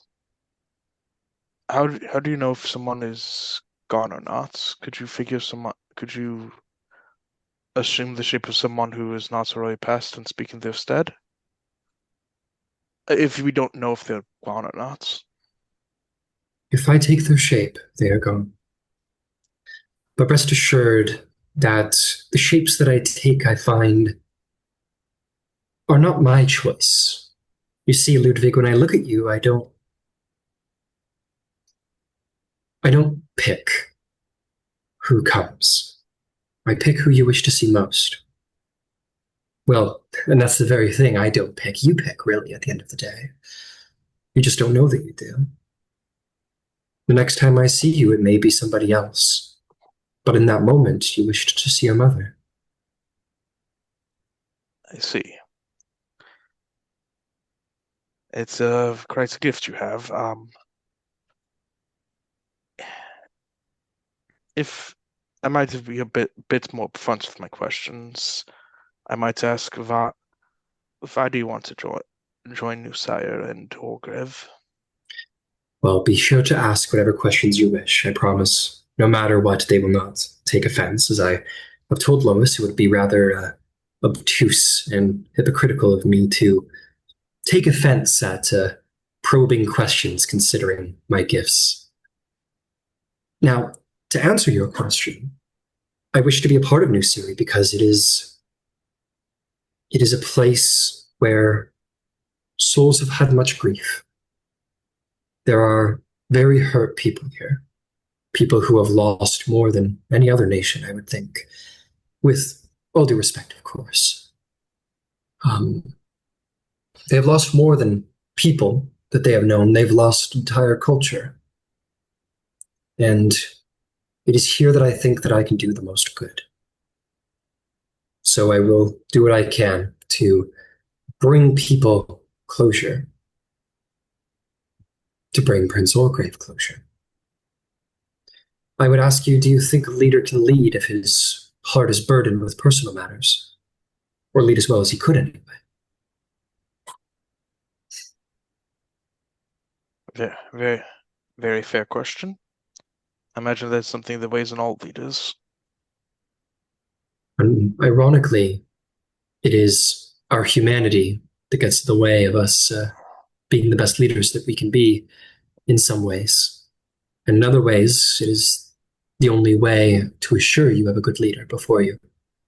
For a man as compassionate and caring as Oargev, I imagine his personal closures, his needs for those, can be difficult to balance. That is not a flaw, I think, necessarily.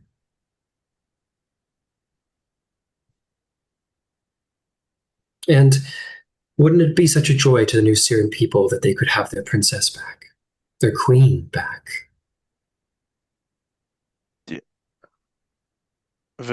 How do you respond to those who might say that you're keeping people stuck in the past? That they're not looking to the future?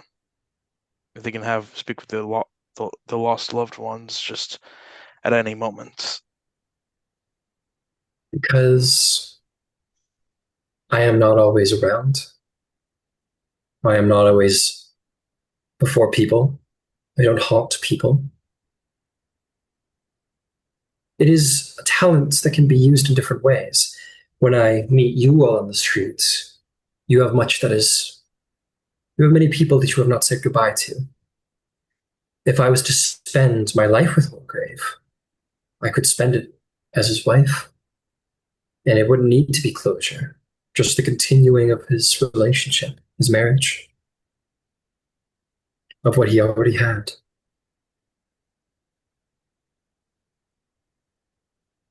Very, very possible. It's worth putting forth. I am sure in the grand game of politics, everyone's looking for advantage, but this wouldn't be so if Oargev's wife wasn't in Syria at the time, wouldn't you agree? If his wife was with him as a diplomat to Braydon, he would be married. And right now, he wouldn't be looking for a suitor. He would be rightfully married. So I don't think... Oh, please, sorry. So you finish. I was just going to say that while I don't provide the greatest political gain, I do provide a return of something he lost. Something that he would be obligated to be with if misfortune hadn't clouded his steps.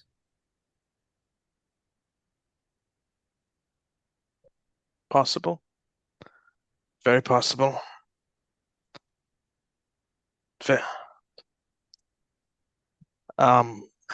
It's strange, isn't it, how people find themselves at certain places they need to be.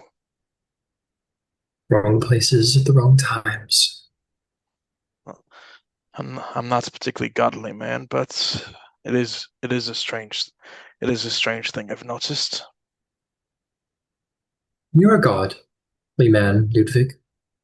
It's I'm just not. that your religion dictates that you are the god, does it not?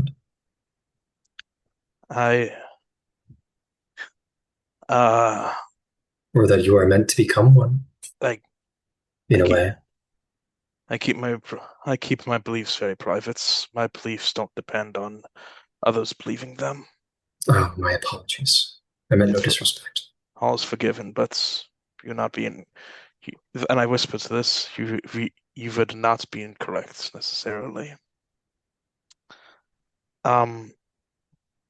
If you, let's say, you did become Oargev did pick you. You did become the queen, his consort and lady in waiting, I suppose, of Sire.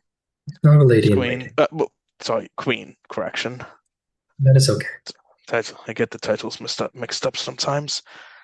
How would you? I do not recall any other changelings being sovereigns in the history of Corvair. How would you respond to attacks on your character? I wouldn't, I don't think. It's people are allowed to believe what they wish to believe. And if I were to be with Oargev, it would be as his wife.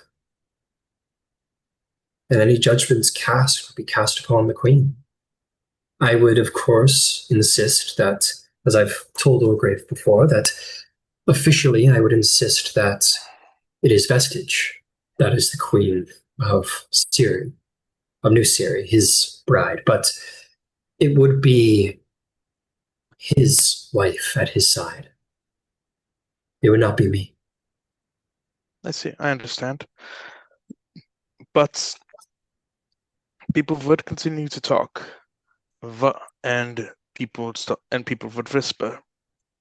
But if they started saying that the changelings of Corvair now bow to the whim of Oargev, and they conspire against the other nations, and they decided to try to undermine and New Scion because of that. My people are not unused to distrust from the wider world. She'll kind of look at you, Roderick, as she says that. By the nature of what we are, we invite skepticism, do we not? It's a hard knot. I can certainly imagine it. The way I see this, Ludvig, is that I would be queen in paper alone. It would be my service to Oargev to become his wife. And in this way, Oargev has his wife returned to him, and the changeling people are acknowledged by the Wynons. They have a place in Corvair, a true place. Another place. I see. I can see your vision. Only three last things before I release you. If you were an advisor to Oargev, and let's say you were not who were chosen, you were actually an advisor to Oargev, and he took you aside and asked you who should I marry for the good of Sire? Who might you recommend? And I would ask, please do not say yourself. I say that last part jokingly. It would not be me who is answering, so I think it would be unfair to answer. Is that fair to say? All right. Fair question. I am Very but fair. the medium. All right. Very well. Thank you. If you are chosen, I would know this if you were chosen, but if you are not, where might I find you after the season? I don't know. On the road, perhaps. I'd find another place to go where people need someone to help them through their suffering, through their loss. We have methods of finding people, but I might check in later on. I might take you up on that offer and talk to the deceased from time to time. And one last thing, as you might heard, I have organized a tourney for tomorrow, and you're cordially invited. Most kind. Thank you very much, Viceroy. Thank you You're welcome, and thank you very much for your time. And I give her a bow. And thank you for yours. And we'll smile and we'll kindly pay regard, Viceroy Lois, Roderick. And we'll head out. And so shall we. It is break time. We will be back in like 10, 15 minutes, and we will see what else is going on. Cool. Welcome to the team, Roderick. Yes. You're still alive, so you're doing well. Yes. See you in 15 minutes.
Hey, Eric, quick thing. Yeah. Could you give me a hint about what you're planning tonight? No.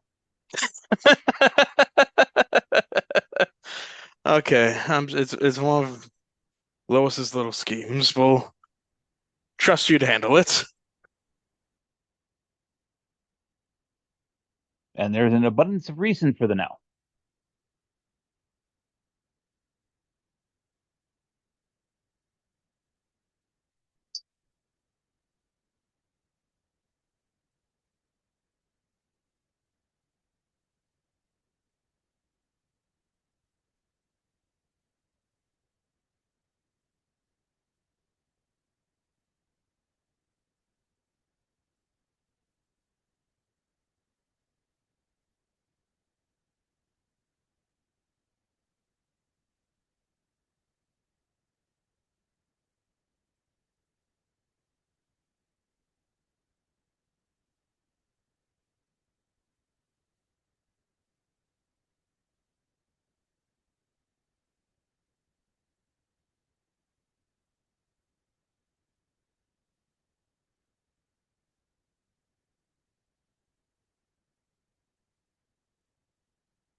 Oh boy, I got a cat on my desk.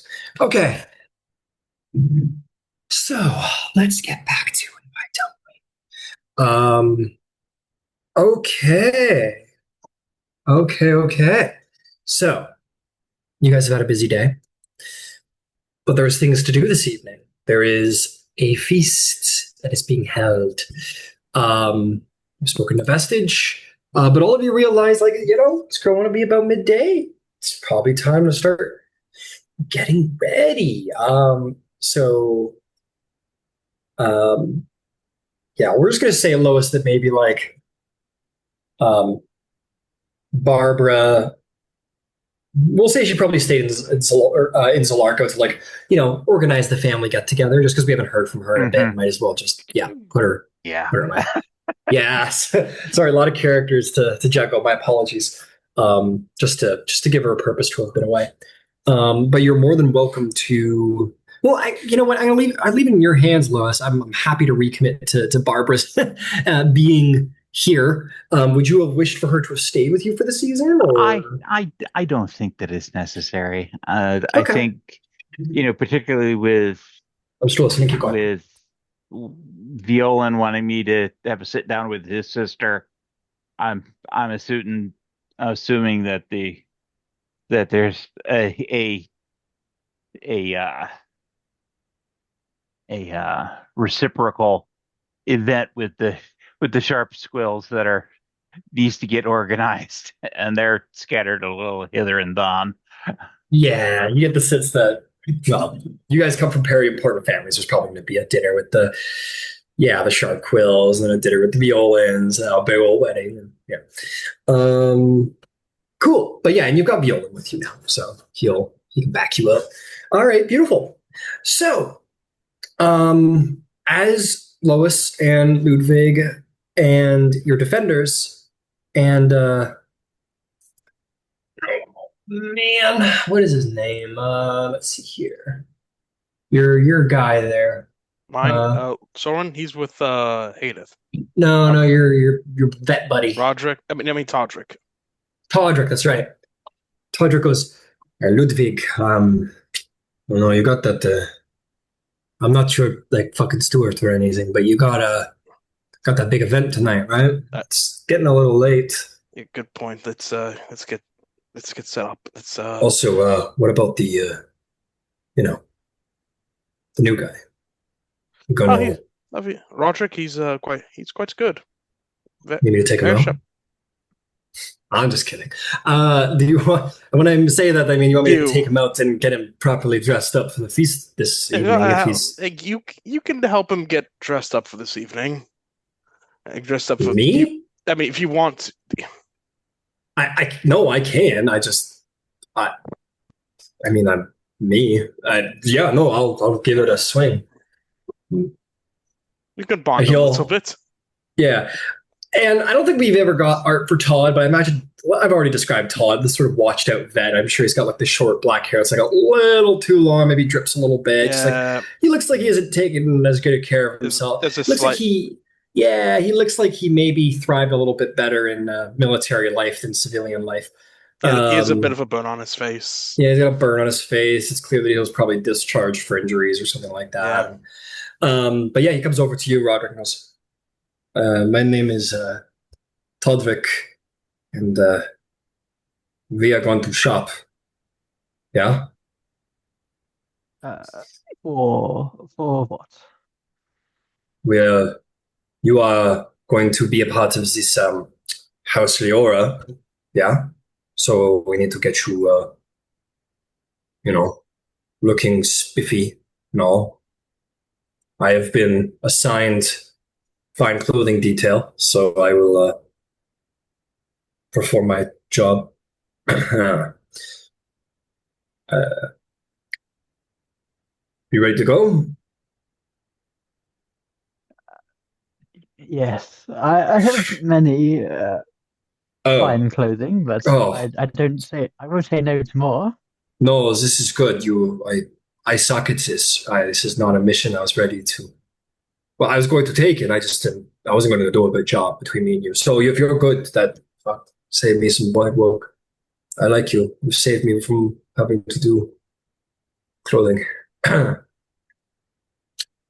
you need me to do anything for you, anything at all, then Anything. let me know. Anything. Hmm. No, not anything, but anything. Roderick has a way of words. God, I miss the Well, military. Takes out a flask and has lost it. I was going to be recruited into special ops, for this. Damn Uh, fucking Thrains and their fucking holy fire. I remember saying it was like a Ondarian airship fireball, whatever. But whatever. He might Oh, whatever. that one was this one. He pulls up his shirt. He's got another. That one's really bad. That one's probably the one that took him out of combat. Okay, never mind. You're right. He goes, no, we could fuck it up multiple times, yeah? Yeah. We haven't heard much from me. I'm going to just be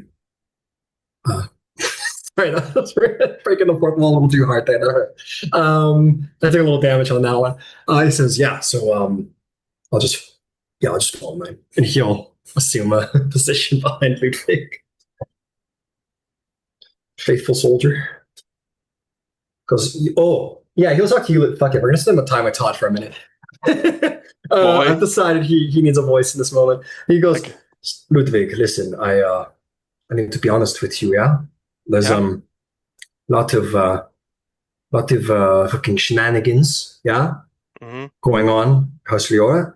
And you've got people sneaking around and learning things and whatnot. And when do I get my chance to do something for the team, for the for the house, yeah?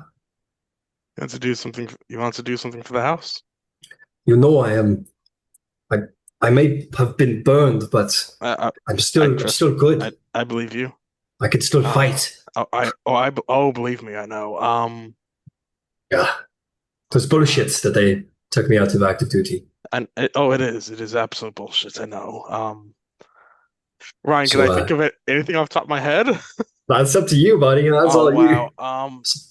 you. I can, do the things that you can't ask anyone else to do because we fought together.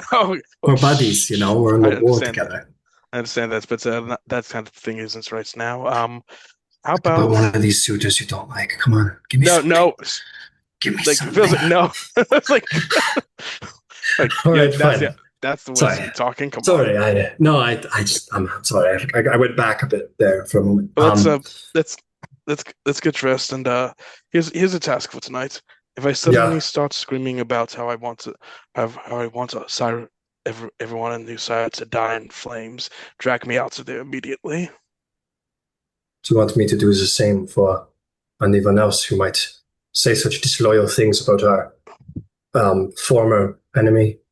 Yes, hurry them out, but politely. Don't literally drag them out, but like start politely. And there's a very, very pointed, upset twitch in his face, involuntary twitch in his face.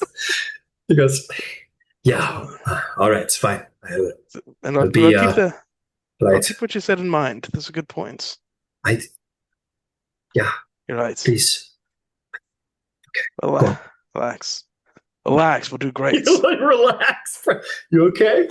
Relax. Yeah. Okay. Roderick goes, yeah, no, I'm good. He chills out a little bit. He's definitely a high-strung individual. Okay. I want him to be nice until it's time to not be nice. Yeah. So he chills out a little bit, but you can tell he's like a caged animal, that guy. He'll do whatever you want him to do. Good to know. Right. Yeah, he's your boy, dude. Exactly. You fought together, man. He'd take a bullet for you. He probably has taken a bullet for you. He probably has, yeah. Okay. So let's hear about it, guys. You guys have a big old dinner tonight. You got the Feast of Innovation. So please tell me, what does that look like? Let's see. What are we all looking like? What are we dressed? I don't know because I don't know what the dress code is. Is it another gala?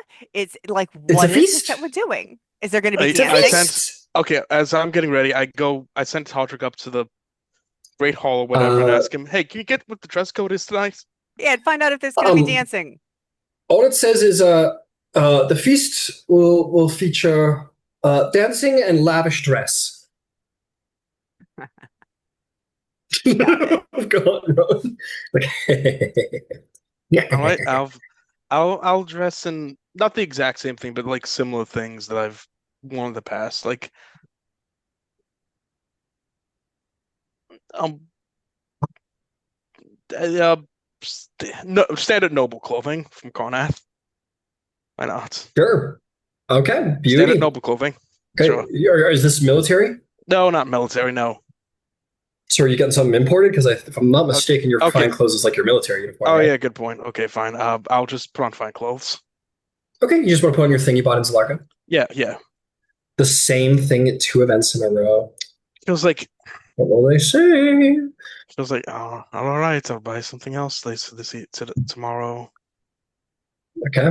Uh, Rowan, I know you're bubbling over there. So are you ready? Are you ready to go? You got us something? Okay, let's see it. Yeah. So she's made some adjustments to the dress that nobody saw on the Golden Dragon. Oh, So, the one that you kind of tripped over a little bit. right, yeah. So, and then she It's put been on the suit. modified now. Yeah, got it.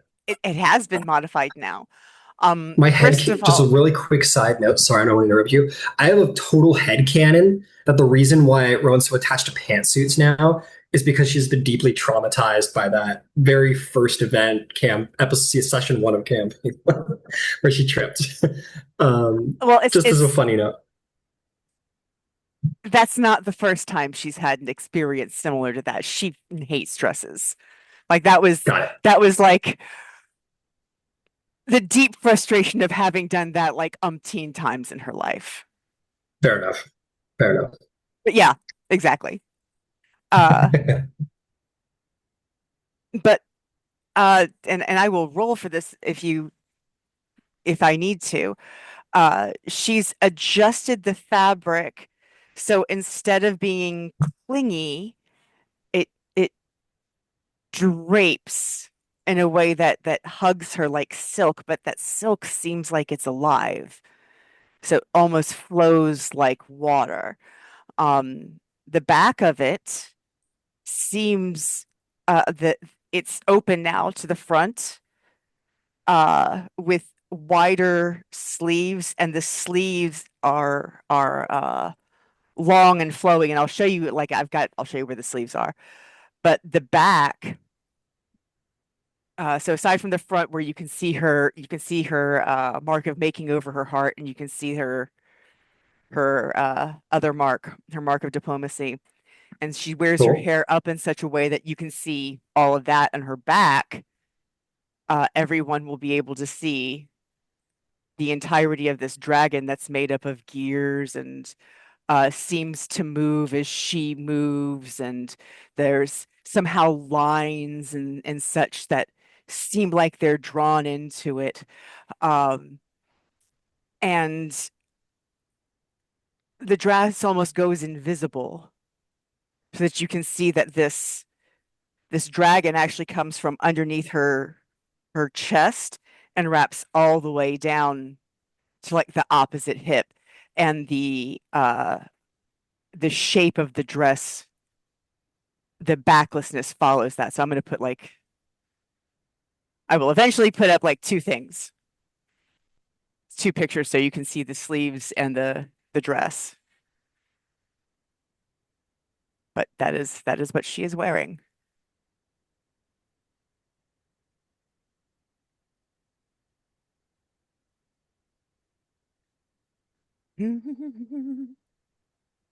Very exciting. I know. I'm gonna. You Where should was get an it? artist. You should commission an artist to do your back tattoo. I would love to see what that looks like. Yeah, me too. Yeah, actually, I might. It gives like Vi's back tattoo, but like obviously like a little different, but it's got vibes, similar Yeah. vibes. Yes. That was what we were going for. Nice. Is this going on Facebook? Yeah, I'm I, Or I'm pulling it off of oh I'm yeah, pulling the different pieces out of the thing now. So like we can still talk while I move things about. sure. Bruce. We'll let Rowan accumulate the many works that will make up her outfit. In the meantime, Roderick, I'm gonna just save you best for last because you know you're the newcomer. I got a feeling you got good stuff for us. I wanna save you best for last. So Lois, I'm gonna pick on you now. Lois, what's the plan there? Lois is literally going to reuse an outfit because that's her practicum. But it's the gold uh gold dress with the Sphinx model onto it because Gotta represent. yes. Absolutely, understand. And last but not least, Roderick, the very fancy newcomer by all accounts. What does Roderick look like on his first night amongst the nobles here in New Siri? Hmm. He wasn't giving a dress code, so he's just going with what he's got. So he's gonna you know, wear like a very very sheer like silk um outfit, um kind of like robes, essentially like very sheer silk like robes, and like a kind of like a coat over top, so he can, you know, very very fancy like gold trim, um and he's wearing a lot of jewelry, so a necklace and rings. Um, looks very extravagant for somebody who just came off the road. That's great. That's magnificent. Um, and hey, lavish is the style, so going all out is the thing. And from what you've heard, by all accounts, New Siri is like it's sort of like high fashion central. They're all about big, flowy, like jewels and like almost to gaudiness, almost to that level. Um, okay, um, sweet. Uh, with that, oh fuck, I was supposed to be making something here.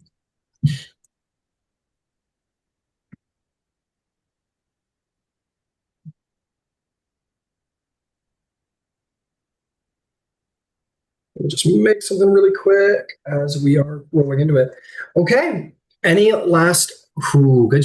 God damn, Rowan. Uh, So the first one is color. The second one's no, no, design. I'm no. guessing the third one is. Oh, No, okay. the first one is the basic design of the front and back of the dress.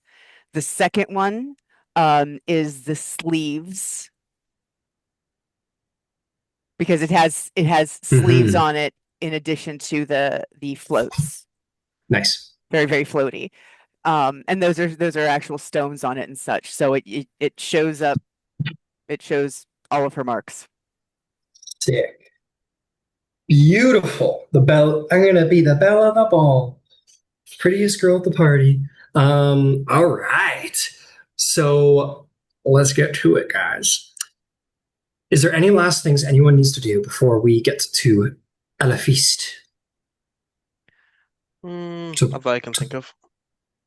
yeah, no problem. Rowan will hand Loisana a message uh to send at her earliest convenience.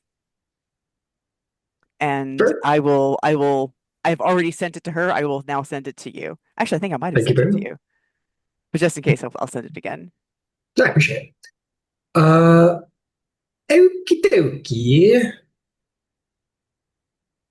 Huh.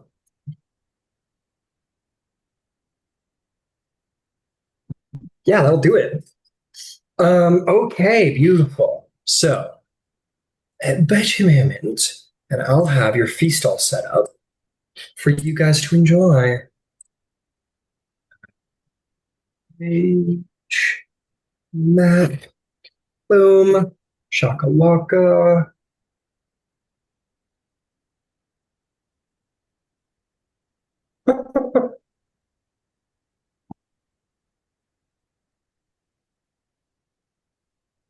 Okay, almost there, and kabam. I don't like that background color, but whatever. It's not the most important thing in the world. It's like a little apartment in my brain, but that's it. Um, we'll just do this for now. Okay. Gotta get me some music rolling, and we are good to uh, go. I posted the sending in the Zoom chat, Absolutely.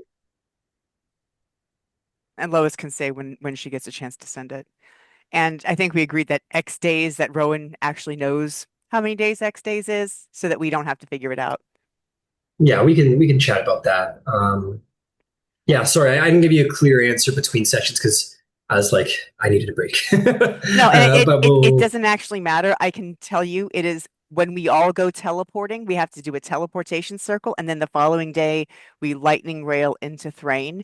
At that time, I am going to uh telecircle back to him when everybody else telecircles, and I'll meet up with them before they lightning rail to Thrain.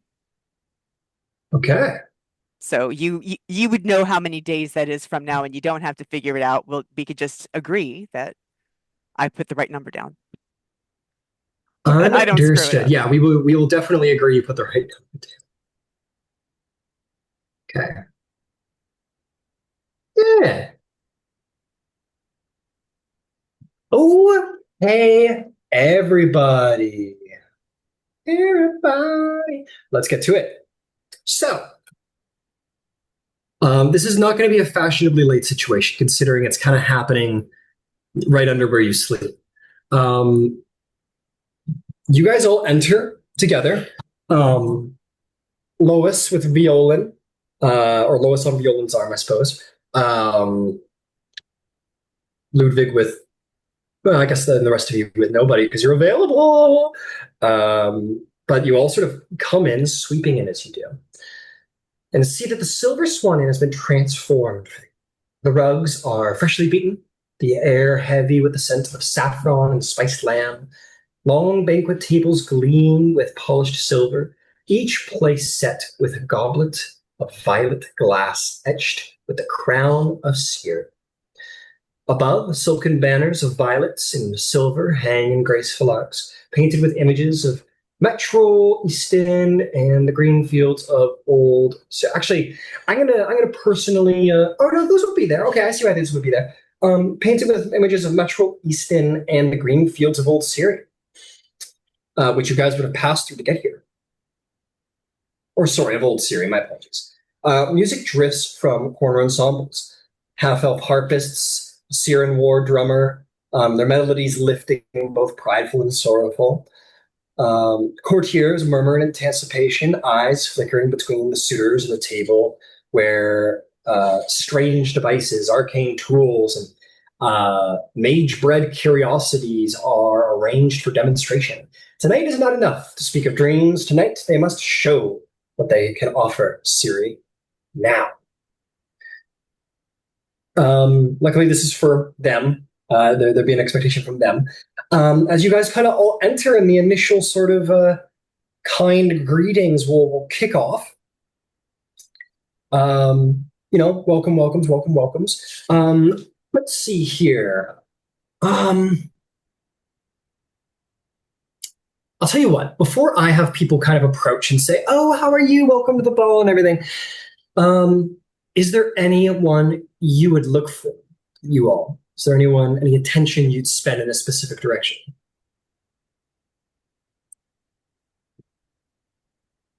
I'd let the others go first. Sure. It's okay if the answer is no. I have plans. I just want to put a eyeball on Sienna to make sure that she's here. Obviously, she is. Yeah. And on I wrote it down. Sura to make sure he's here. Oh, yes, Sian and Syrah. They are both present. Yes, you see Lord Syrah skulking in the corners. It seems to be his way. Nobody really talking to him, but his eyes, you know, scanning across with, you know, the look of like that shitty kid in public school who you knew always was ready to get you in trouble. You ever saw anything, you'll run off to the teachers, little snitch ass motherfucker. That wasn't personal for me at all. But anyway, um, yeah, you see him there, with his drink, looking for anyone up to anything troublesome that Braylon should know about. And yes, indeed, you see the hobgoblin, who I'm gonna, for Roderick's sake, continue to try and keep up with posting all of these various handouts, so that we know who we're talking about. Yes, you see the hobgoblin war champion Siana standing with two other hobgoblin warriors. Both of them holding like the crystal glass in their hands. They're dressed about as lavishly as you might expect someone from Dargoon to expect, which is to say that they are wearing warrior leathers underneath like furred cloaks and look positively bored. Uh, um, Dargoon isn't known for its politics, or at least its ability to put on kind smiles. They are very honest people, so they kind of stand in the corner and swish their glasses. One of them like is overeating, just has got like a full tray of something. He's just like fucking popping them like popcorn and hors d'oeuvre tray. Yeah, so they are definitely a resident. Anybody else looking for someone specific or want to talk to anyone right out the gate? Rowan, is there anyone you want to see? As per her usual, Rowan will go to the bar and watch the pattern of traffic for a few minutes before she decides where she wants to move forward. Fair enough. You make your way over to the bar. I will say Mr. Shadow will accompany you and his guys. No one can remember what name he has picked today. He has too many masks and too many faces. Okay. Roderick, you are quite whelmed, my friend. And I will say this for you and for everybody. If ever you want to just like see who you bump into, or who's nearby, or who's available, or whatever, we can roll dice. This is, after all, dice rolling. So Roderick, you, as the bit of the newcomer here, you kind of enter into this fine affair. Is there anything that you would like to do immediately, or you just kind of, I don't know. He would. He's going to create a mental link between him and the other three. Okay.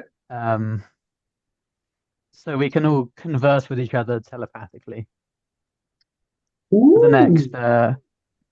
For the next 7 hours. 7 hours. Wow. This As long would as have we're been within so handy. Yeah, the people in the party are a little puzzled as they see at the exact same time at different places in the room, Ludvig, Rowen, and Lois all go, oh, this one. Like, all have a look of like, fuck, if we only had this. Yeah. We like internally Ludwig communicates with Rowan. I don't care how much his salary costs. We're keeping him on the payroll. Roderick, you can choose to, whether you want to or not, tell Ludwig that you can hear what's happening inside of your link. I believe, if I'm not mistaken. You correct me if I'm wrong. You are the operator, if I'm not mistaken. I think I just create the channel. Yeah. I feel like everybody can hear everybody on this one. You're using here.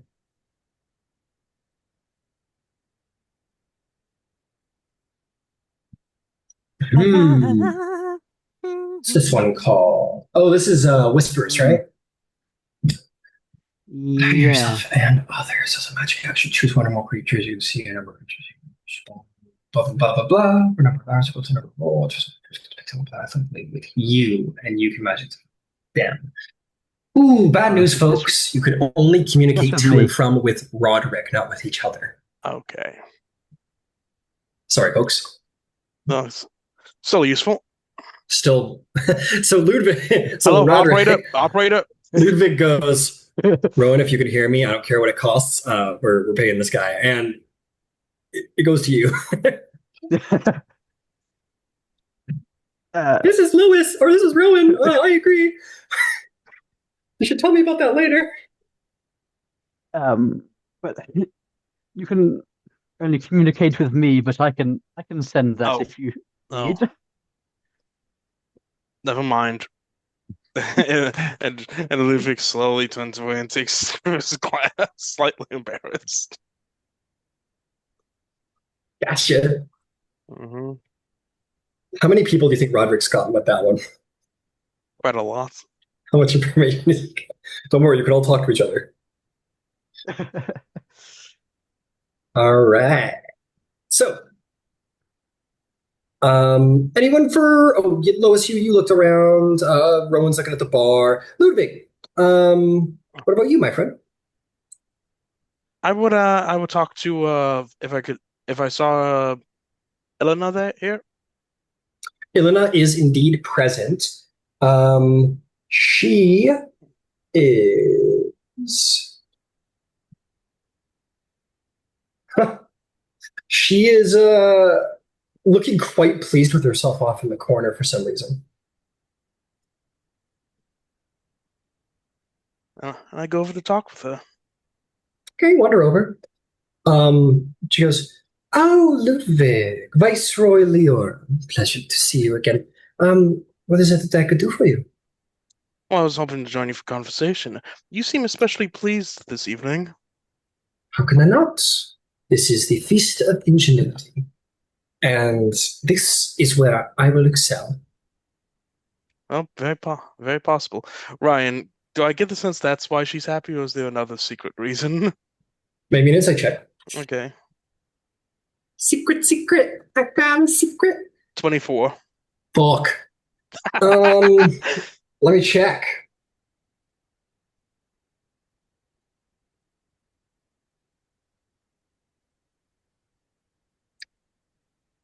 Hmm. Let's see here.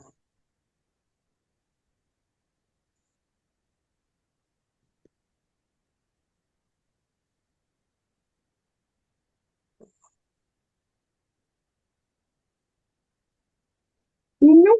You think that as a member of House Kenneth and as the lead architect to all of the innovations of New Siri and basically like putting it together, you think that she's got the like you think that this is maybe almost like a nod from Oargev himself going like, yeah, it's you, babe. She feels like this event was built specifically for her. If She's pretty pleased with herself. let me check something. Was that a failure on the ability check, or Oh, you succeeded. okay then? Okay, that's why it is. Yeah, you're sure that she's just incredibly confident that she's gonna be the highlight of the show for this one. I see. Well, never bet against the Kenneth when it comes to inventing. That's what I've heard in my life. You're damn right, Viceroy Leora. Don't forget it. Exactly. Um. Did you say hi to the Baron on my behalf, like I asked? Oh, of course I said we talked earlier. The she. I've talked with Rowan about our conversation earlier. She would love to talk with you. Excellent. I'll have to find her at some point this evening then. I did, but if I could bother, you wouldn't mind if I bothered you for a few more minutes, could you? Not at all. Well, you did. We did talk about inventing earlier. Like We spoke of much. Exactly. Well, yes, we spoke of much, but what? Sorry, brain fart for a sec. Yeah, okay, now I remember. You talked about the ability. We talked about the ability of Kenneth to invent, and I asked you about your talents with it. If if is it possible for me to commission an object for myself from you? No, unfortunately. With all due respect, Viceroy Leora, you have plenty of means to contract work from other individuals. My abilities are spread quite thin across the entire breadth of Luciri. I And my see. focus, of course, is on the courting season right now. I uh, understood. Thank you for that. Um, okay, a few more questions. Remember, but what did you th we spoke of the morning earlier, and you talked about how there are people in there whose bodies have yet to decay. Mm-hmm. Do you think if has anyone tried to recover bodies from in there and see if you couldn't resurrect them with a minor resurrection ritual of some kind? Oh, I have no doubt it is being attempted. Let's just put it that way. Do you have any idea what the results might be? Let's just say you haven't heard of any positive ones, which means, well, you connect the dots. Probably didn't go well. I guarantee you, if one of the dragon houses or somebody had a great breakthrough to save people hit by the morning, I know they would capitalize on it. My expectation is that it did not go well. Unfortunate. Yes, most If, unfortunate. if um question. Satisfy my curiosity if you could. Let's say you did become the Oargev's wife, new Queen of New Sire, and all that. How would you, being a dragon monk would be a bit untraditional, but how would you respond to attacks on your character? Depends on the attack, I suppose, and who is sending it in my direction. I am a noble. We get bad raps all the time. Gossip is flies around as it does. But the trick to not having people speak poorly of you is to not give them a reason to. That's wrong. So I put my head down. I do my work. I mean, how are you going to speak poorly, especially here in New Syria? Who's going to speak poorly of me? I have built what homes there are. I have put up their memorials. I am responsible here for all of the great works, everything they could possibly be thankful for. To do with the building and infrastructure of this place is, well, I did it. I don't know why anyone would have a reason to speak poorly of me. And such projects would continue on into the future. True. I believe you spoke earlier of your plan to bring in, how did you call them? Exorciates. Exorciates of other dragon marked houses. Yes. You don't think some people might not take too kindly to that? Oh, they would not look on it kindly at all. But why do I care?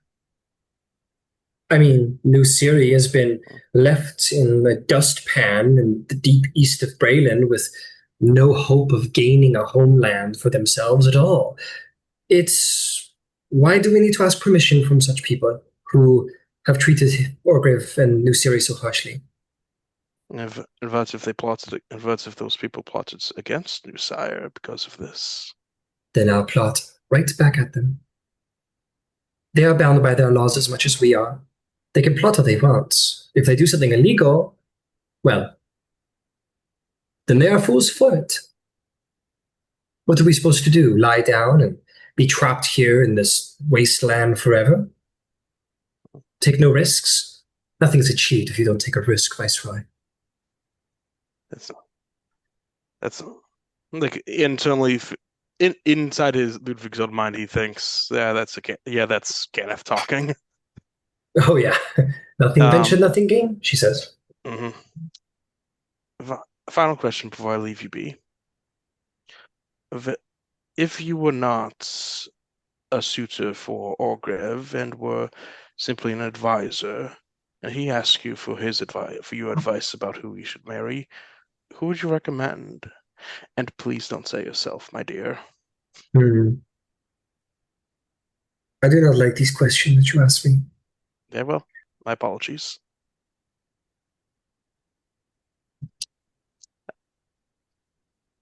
Vigilant. They all have merit, I must admit, but either Princess Hadith or Vestige, Interesting. Why those two? because they would make him the happiest, I think. Hadith seems to genuinely care how about Orgrave himself as a person, how he wishes to spend his life, and how he wishes to wield his power. It isn't political entirely for her. She cares about him as a person. And Vestige, because Prince Orgrave will get his long lost wife back. I know how much he misses her. As I see. Thank you very much. It would be I a will shame if Miss Hadith was taken by another. I guess my answer would have to be Vestige. say, or Vestige was taken by another. I thank you very much, very much, Lady Elena. I will absolutely make sure Rowen get you that meeting with Rowen. Give me my introduction now. I've answered all your questions. Will you not pay me back? You know what's completely correct. Please take my arm, my lady. We're about to see Lady Rowen. And they'll head in that direction. But let us circle to others. Let's see. Who am I going to pick on? Well, first and foremost, before I pick on anybody else, there's going to be a ding, ding, ding, ding, ding, ding, ding, ding, ding. And all of the various heads in the room will turn to a very handsome man, for your concern, Roderick, wearing a purple cloak and very fine wear, baggy in different places, wearing sort of brooches and maybe a couple of rings. It's definitely on the lesser side of what one might expect from a Siren to wear, as they're often known for deep accessorization when it comes to style. But he wears everything very very tastefully, very regally, but not too ostentatiously. It would be considered very modest by Siren standards, and probably very gaudy by Canon standards. But nonetheless, he raises a glass and he says, "We have lost much, but tonight we celebrate what we still have and what we can make with our hands and hearts. Let us share not only food and wine, but our ingenuity." And there's a hey, let's just start ding, ding, ding, ding, ding. His little glasses tink and drink is sipped. And you guys will have heard the opening speech from Prince Orgrave, who sits down at a central table and which seems to be the suitor table, by and large, where all the different suitors seem to sit next to each other with Orgrave there, sort of a round table, if you will. Probably, I would not want to be sitting there. Let me put it that way. I don't think I would enjoy that, especially as a suitor to Orgrave. I think that would be very tense. But some sit, some meander about the room. Yeah, Ilona is on the arm of Ludvig. And we're going to see who else is up and about at the moment. I'm going to say Sienna's found her way to the seat there, and others. I'm going to just roll to see who Lois and Roderick run into. I think I pick on you first, Roderick. Yeah. All right, let's see here. Pick on the new guy, Ryan. Pick on the new guy. All right, let's see who you bump to. Actually, I'm going to use a bigger dice. There's more options out here. Ah. Okay. Who would that be? Oh, I don't. Okay, I'm just going to take a little peek at whom we might be bumping into.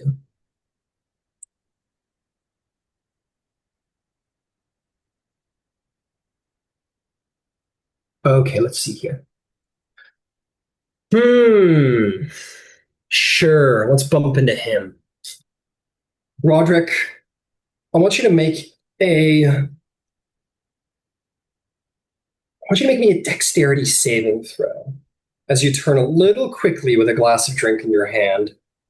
See if you avoid spilling your cup on this person.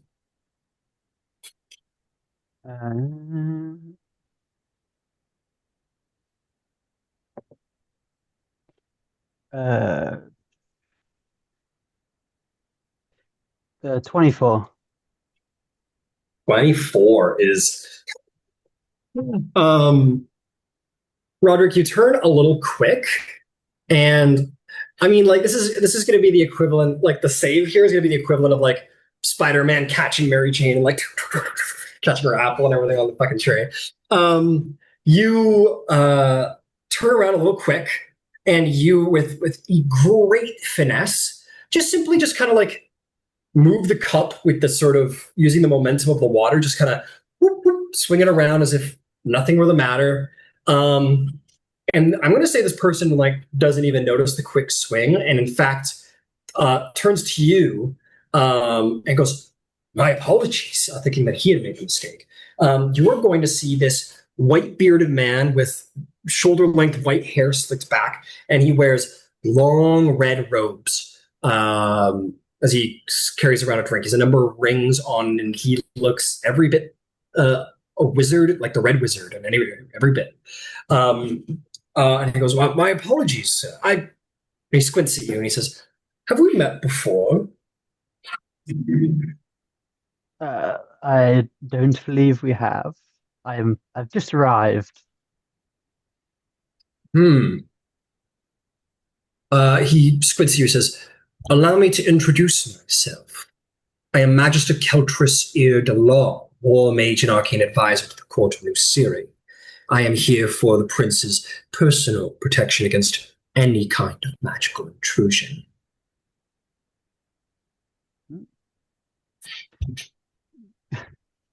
Well, He kind of I am here. stares at you. What's the word? Like almost accusationally. Well, I am here on far less important matters. I have one of these, and I have journeyed here. He kind of boldly kind of takes your hand and presses his thumb from the back of your hand. And he kind of blinks a couple times and like let goes of your hand and goes, "Oh, my my sincerest apologies. You truly do have one. Huh. You seem to be popping up like um flowers as of late." Yeah, flowers, that's right. Well, my apologies for my uh blunders. What is your name? Uh, Roderick. Well, pleasure to meet you, Roderick or Leora, or Deliora. I will take my leave of you now. He will nod his head to you and he'll meander along. Bow and continue.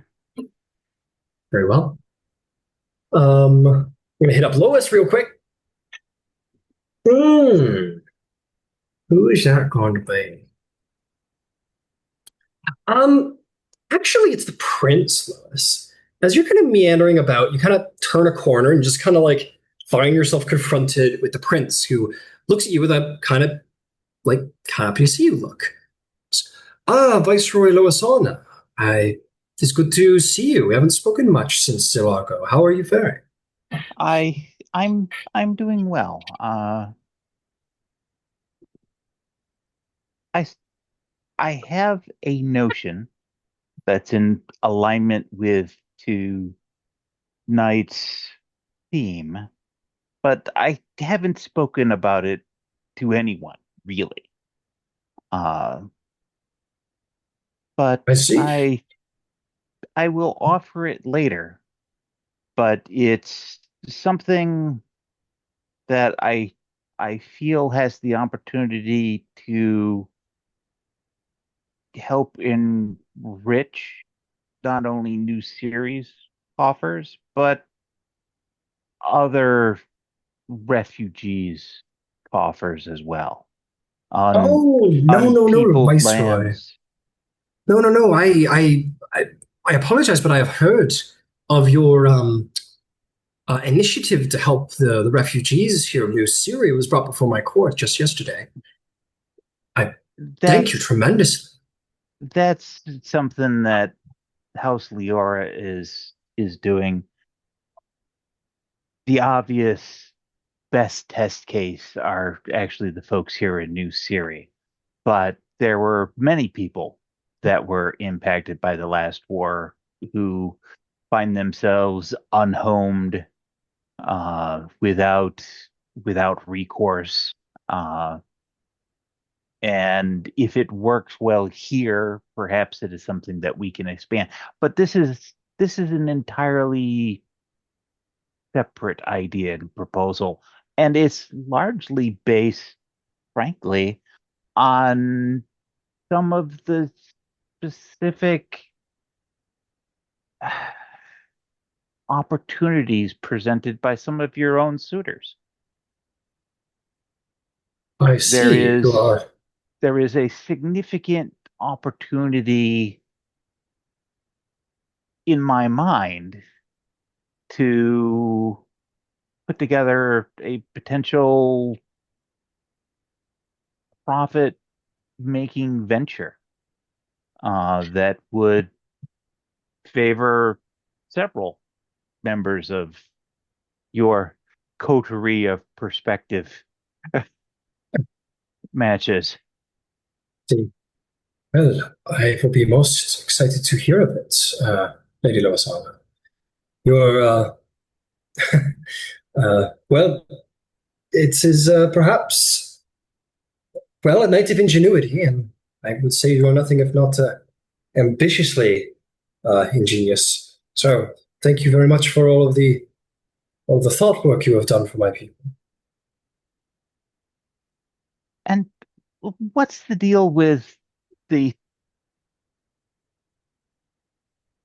snide looking gentleman in the far right corner standing next to the bar who looks like he's desperately Oh, seeking a canary to swallow?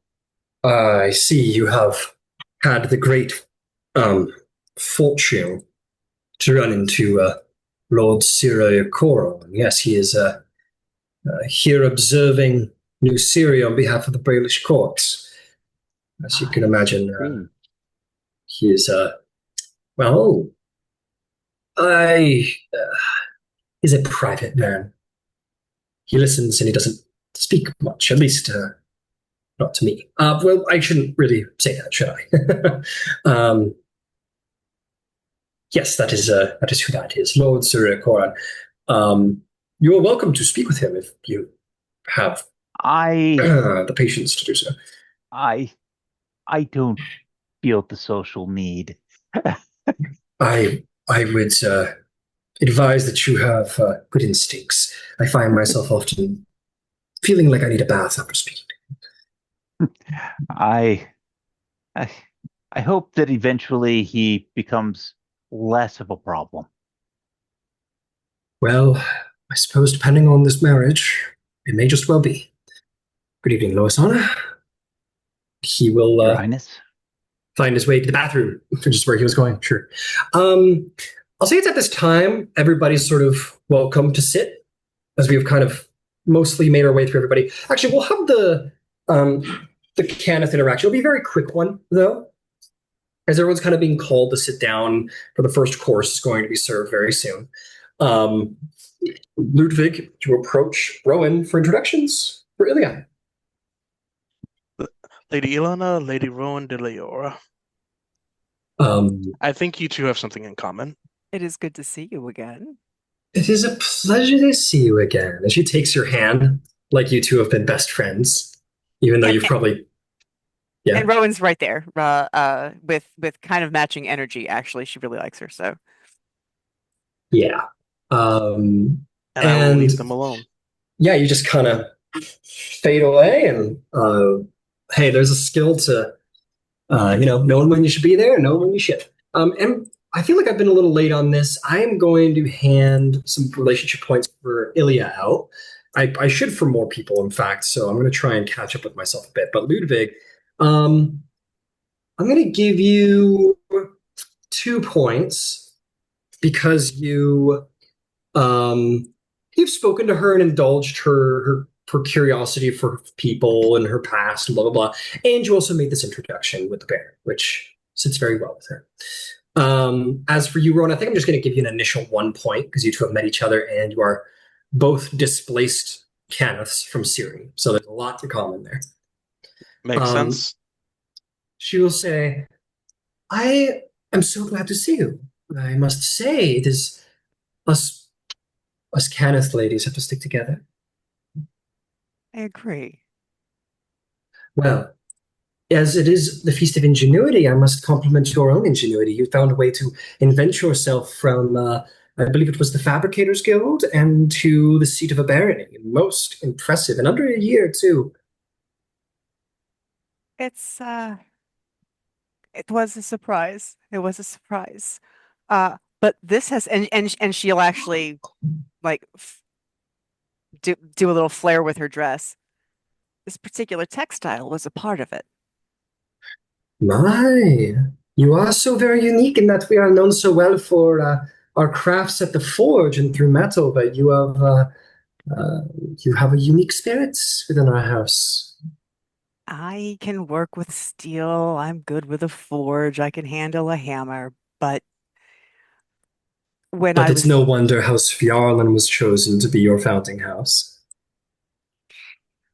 so the thing about peacetime is that it's different in the needs, right? So there was a time when House Cannith created the lightning rail, right? We were the Mm, ones to make the first ships. And look, the Warforged, they were great, right? But that's not where we are. What if we weren't trying to think about like the next war? What what could Cannith do? What could you're going to get to build a city. my Like that's dear, the I most couldn't exciting thing. agree. I listen. If I wasn't to marry Oargev, part of me would wish that he just marry Sienna so that I could have the opportunity to build one of these goblin tribes into a magnificent city.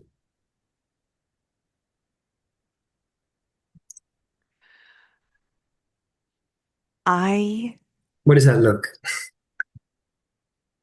You look like you have something you want to say. You must tell me. let's just say that there is nothing that I think I would like more than to walk into a seat of New Syrie that you built. Well, that either means that bodes well for my potential marriage prospects or very poorly for my potential marriage prospects. I have gained nothing. But you will gain something because I think you will enjoy very much what I have brought to this feast this evening. So be on the lookout. I will. And I wanted to ask your question about uh city planning. City planning. Well, that is a conversation that I think requires somewhere nice to sit and some drinks. Unfortunately, I need to go sit at the table. Go go to work. Talk to you I later. will. And we will talk later. It And was good and to and, see and you she again. like and she like kind of grabs her hand and kisses her very like Yeah, familiarly. yeah. Like they're of Buddy, a buddy. mind. Hell yeah. Did we just become best friends? Incredible. Yeah. I'm gonna pump you up to 2 points with her. That was pretty easy. Oh, those Kenneth um, girls. those can of ladies. Um, and incredible. So as you sit, um, Prince Oargev, as everybody has taken their seats now at this point, Prince Oargev says, now that we're all seated, I'm sure you are all hungry to get on with the first course. Now, Siren is nothing if not deeply loyal to presentation. And as we have 5 suitors, we will have 5, since we have 6 suitors, we will have 6 courses. Between each course, I would love it if each of you would bring forth what it is you have prepared this evening. So before we serve the first course, I would ask a suitor to rise and please share what it is they have brought to the table. I'm going to roll to see who gets to their feet quickest. This is definitely a presentation. Everybody hears it, right? Yeah. Okay.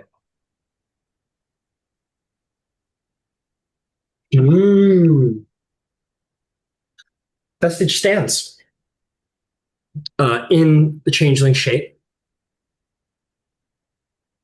Actually, you know what? No. Rises and changes to, as she does, to Oargev's wife, the visage of the princess. There is some hymns and haws. Some people are delighted, some people are not.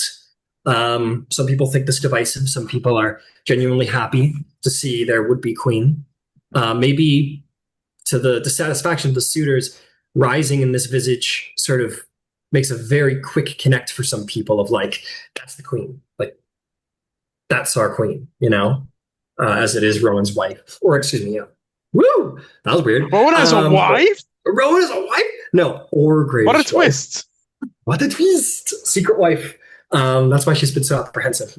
And it's Ilya! No, I'm kidding. Rises in this visage of this beautiful, elegant Siren appearance. It's hard to detect emotion, but you do see it from Rose, who by now people know that she used to be the handmaiden to Oargev's wife, and says, Oargev, my prince, I have very good news. Vestige has been working on improving their skills to channel the voices of those who've passed, and to do so for practical knowledge. She has invented or discovered, however you might say it, a ritual that she calls living memory circles, which allows families to come together and consult ancestors of theirs. Think of the potential, Oargev. A family could come together of blacksmiths and find out lost, passed on knowledge. And that seems to be the purpose of it. Artisans of ancestral past, engineers, scholars, think of what we could learn from these voices from the past. Our ancestors built Siri. If we could connect with our ancestors, they could guide us now, even if only for a night. We could maybe even, see how many Weinards we could get together. Maybe see if we talk to some family, huh? That is what she brings. And there is yes. And the court seems to stir emotionally as well. There's like could you imagine? And like people like start speaking in like with desperate excitement over like could you imagine? We could talk to grandpa. I'm like all these things. We're like, we lost this. Immediately words begin to circle and spread about being able to connect with the ancestors of Syria. That seems like it stirs the courts pretty well. Meanwhile, there are some people who sit back in collective dissatisfactions. The manipulation continues, does it not, sir? And then speak most dissatisfied about Vestige and be like, it's dangerous to have this one so close to where it takes his brain's judgment. I was like, and someone says, I was speaking out of turn as the DM. I said that I don't think anybody here would ever accuse Oargev's of having his judgment twisted. So that certainly wouldn't be said. But some unkind words are shared about how Vestige is dangerous and manipulative. And she sits down, and Oargev says, "My, that would be that I must say, it's hard not to see the great gains in such a thing, to connect with our ancestors, maybe even our queen, our late queen. Thank you." And he smiles affectionately at his wife. And she smiles back at him and then sits down. And I'll say, just like Vestige is kind of just since sitting down at the table, like whenever Oargev is around, just maintains the visage of the wife and just is the wife, it seems. With that, the first course is served. You guys, the sort of formality of the moment kind of sips away, and you guys might eat. Rowan, you probably would have a little more insight into what's being served than anybody else. What is being served is certainly a Syrian recipe. Like the flavor profile fits like a lot of like Syrian dishes that were lost. They're innovated, no doubt, using like different herbs to create a different flavor profile with native herbs and meats and whatnot, but still sort of like reminiscent of old styles. So it is an innovation unto itself, as the forks and knives clink as you all eat.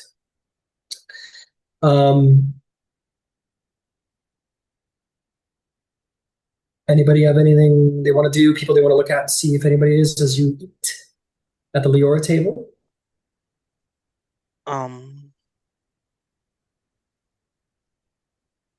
I'm looking I'll at give you how. one. Oh, go ahead. Oh, Oh, yeah.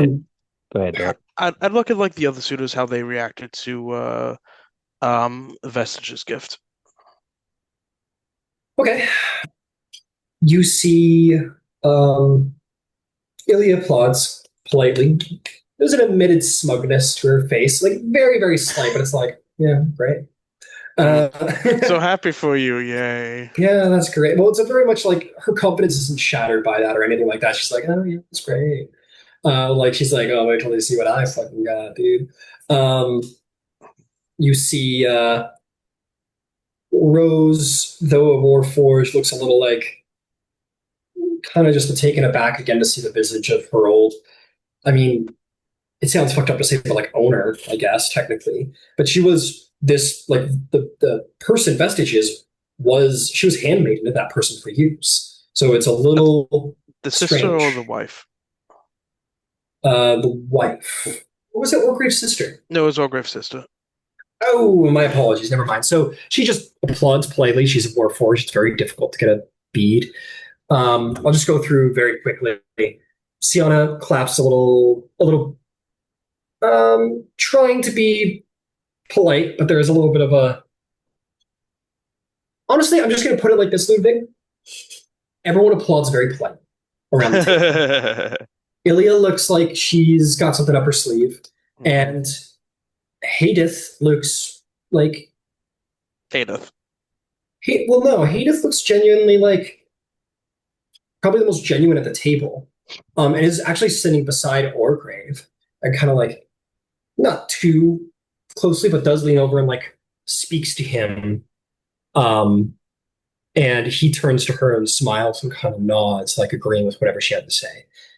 Hadith looks strangely supportive of Oargev, despite her own attendance as a suitor. Wow. Can I read any more on stats? Make an insight check. Make an active insight check on that. Okay. 25. Hadith has said from the beginning that she wants Oargev to not pick the obvious choice, to do something for him, to be a bit of a wild card like herself. You get the sense that she has her own ambitions, but isn't selfish that she would wish to take away from what Oargev wants. Okay. So you sense that she is like a genuine wish for Oargev to do well and pick someone that will make him happy. She probably identifies with him on some level because they're both Probably. far from home.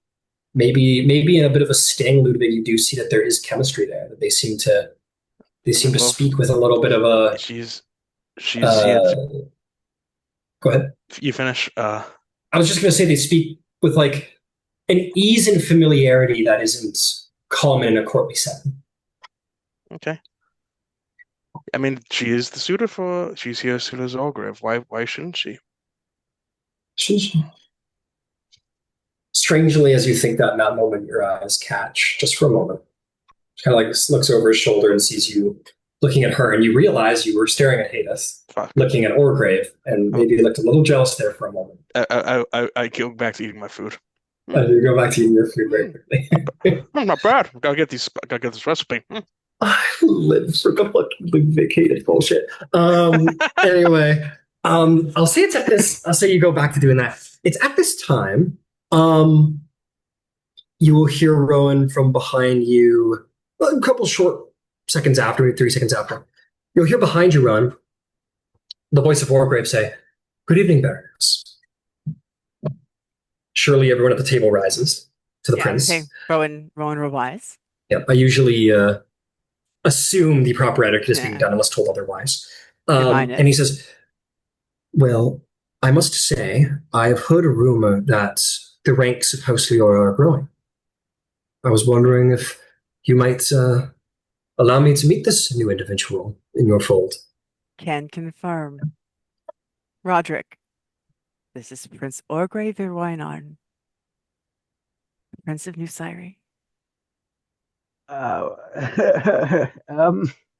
He would bow very deeply.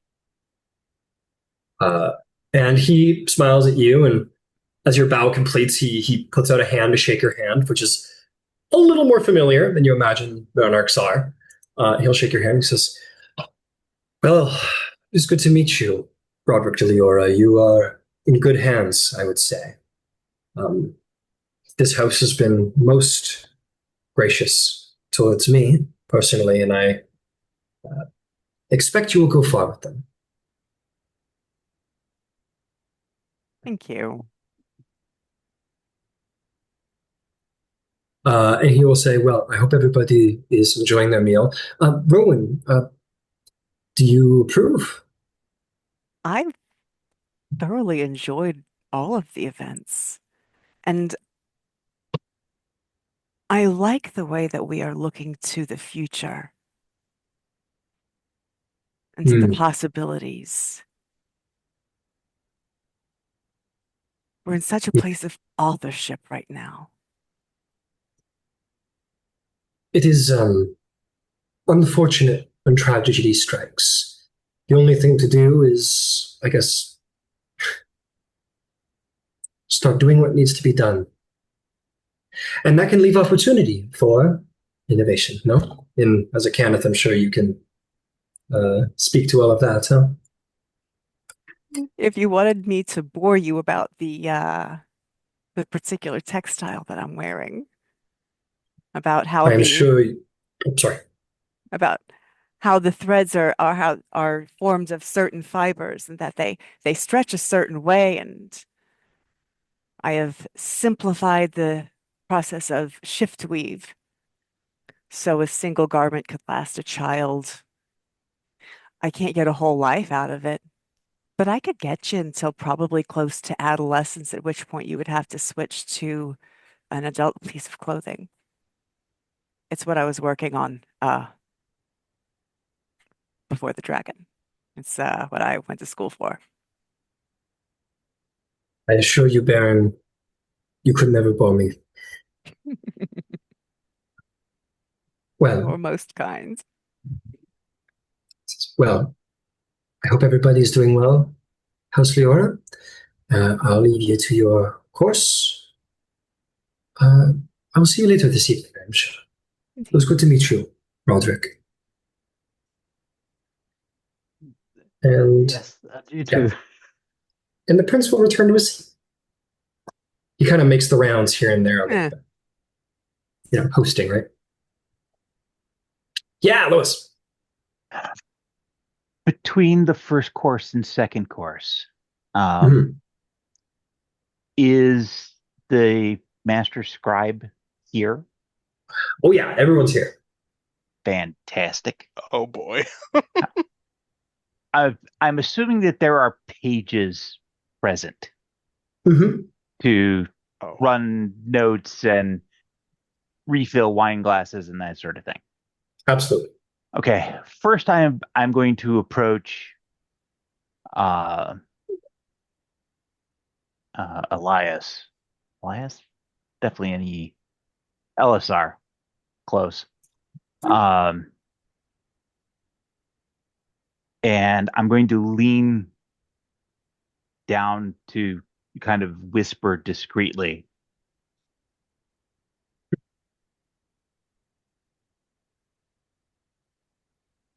BDLC is concerned that he hasn't received his payment.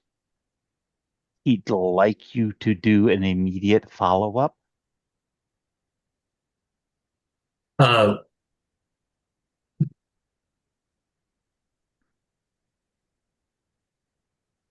you say BDLC before you get out the rest. He starts violently choking on a nat. I rolled just to tell everyone to see what happened. I rolled a luck dice, rolled a nat one. He starts like Pat, it's like pat him on the back. It'll be okay. it'll be okay. And he eventually like everyone's like, people, oh, are you okay? He goes, I'm okay. I'm okay. I'm okay. He goes, I'm all right. I'm all right. I'll sit down and he like horror movie almost like over his shoulder at you when you complete the message. What? Why am I involved? I just found them. I'm just the person delivering messages. I'd go now. Make it make it make a deception check.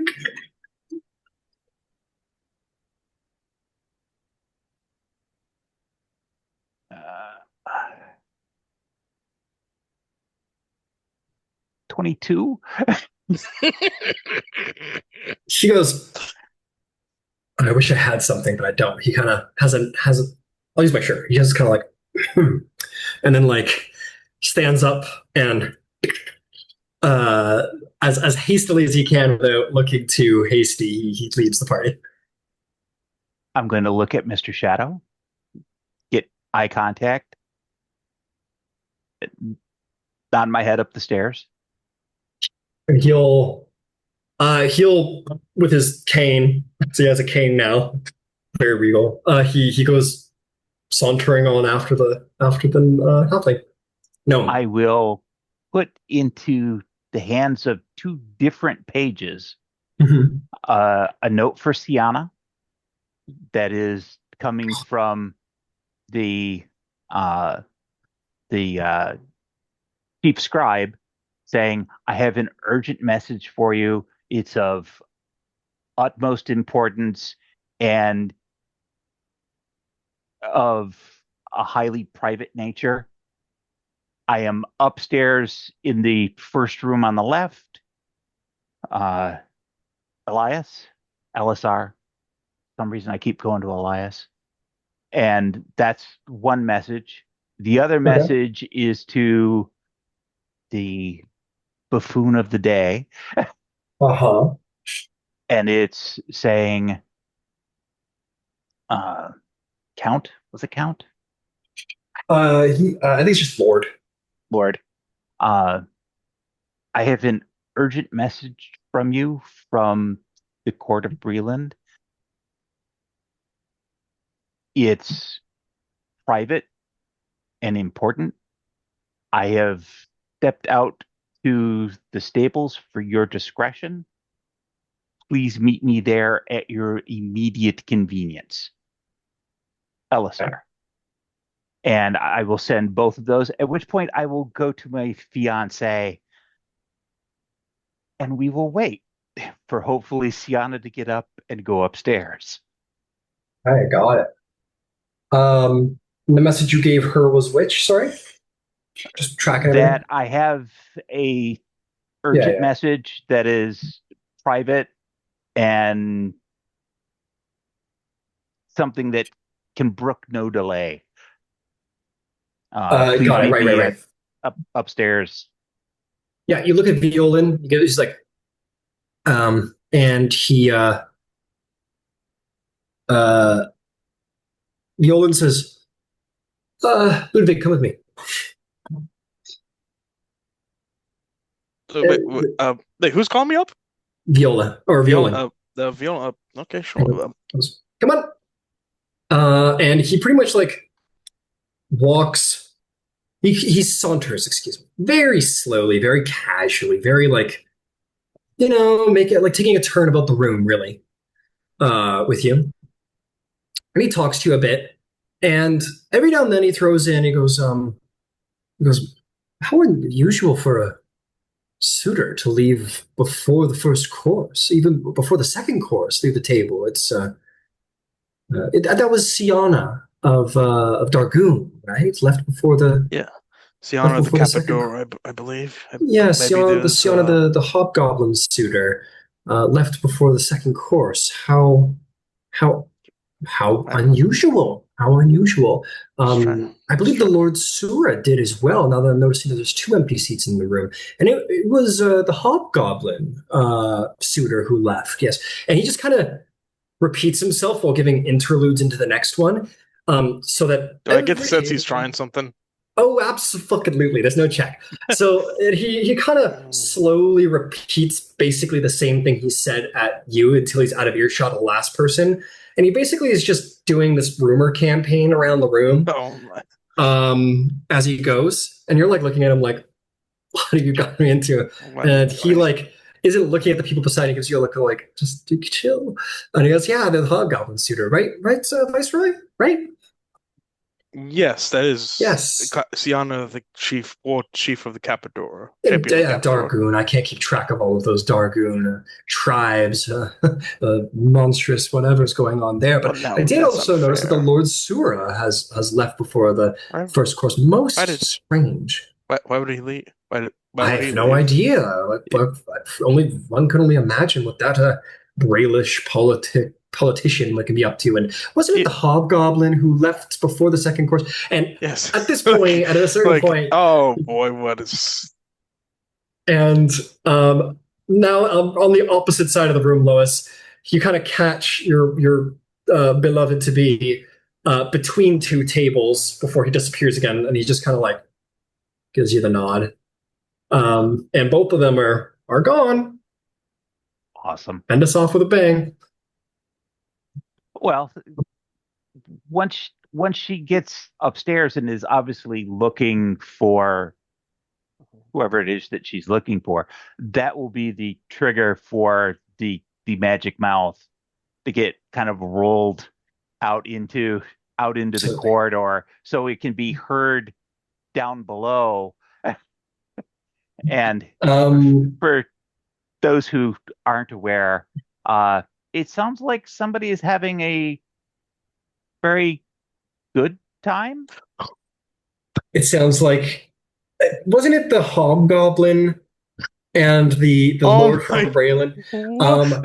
Guys, it sounds precisely, as we do know that the House Galanda rooms are warded for private conversations, but not while the door is open. So it very much is like the teenager who forgot to turn his porn off on his phone, opens his phone in the middle of class, and there's a, oh yeah, and then he's like, fuck, shit, fuck, and it like turns it off. So there's this like, the whole room goes quiet as there's this, he goes, oh yeah, complete, oh yeah, right there, oh yeah, I like it from the back, and then there's a like a door slamming sound somewhere inside of the facility, and everyone like,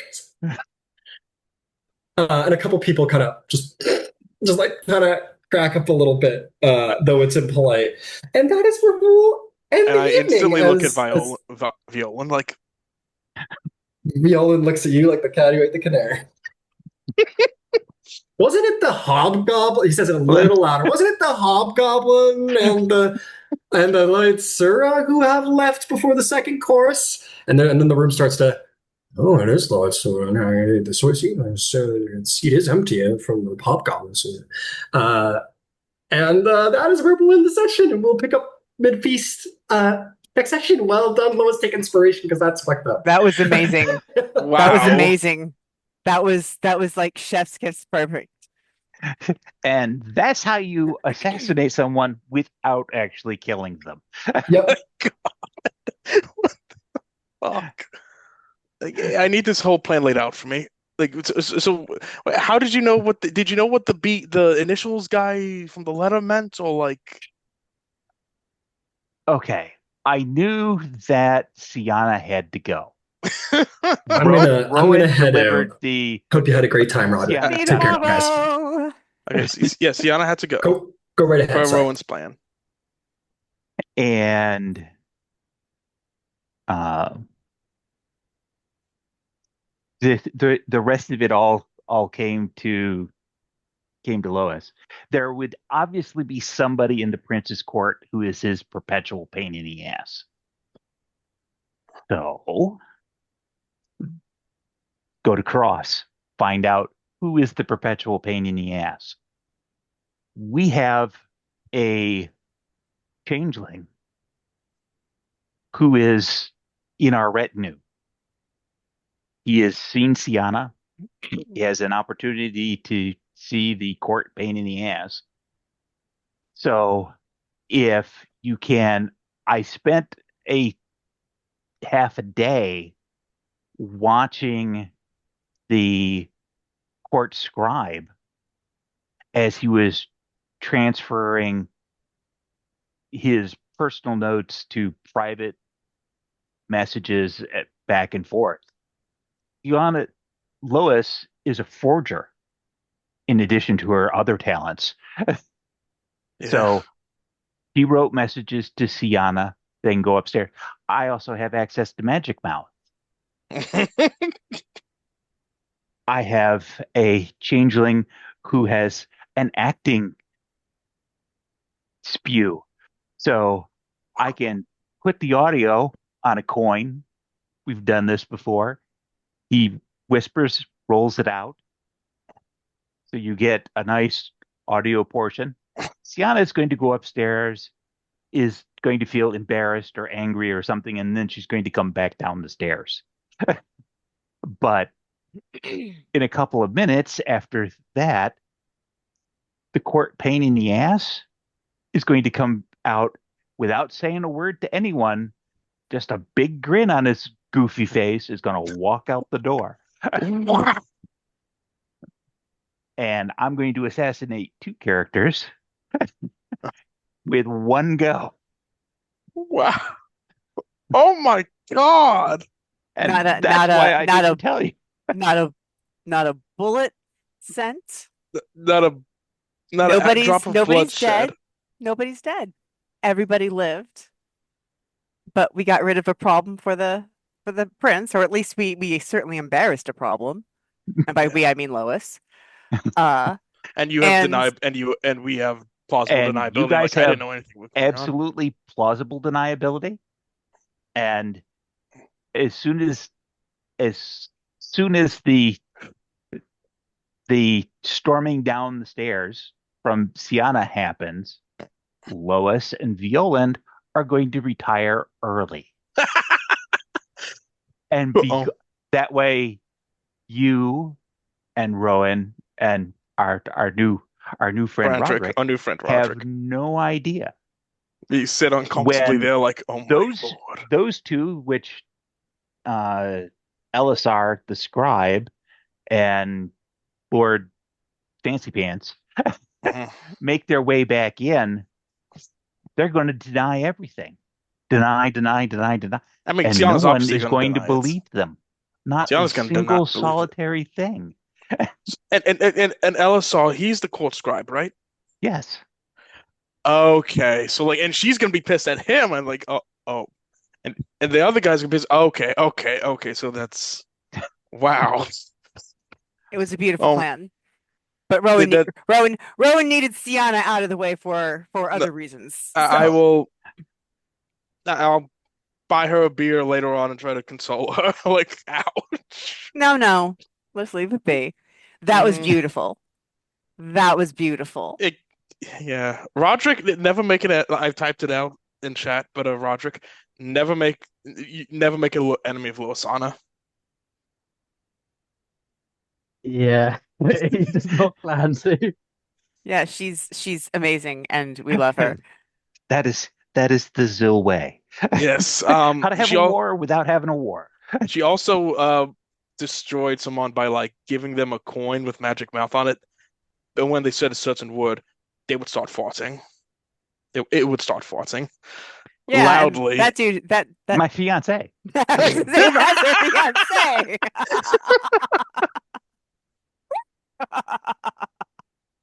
Great Wow. session, guys. Good night. Oh my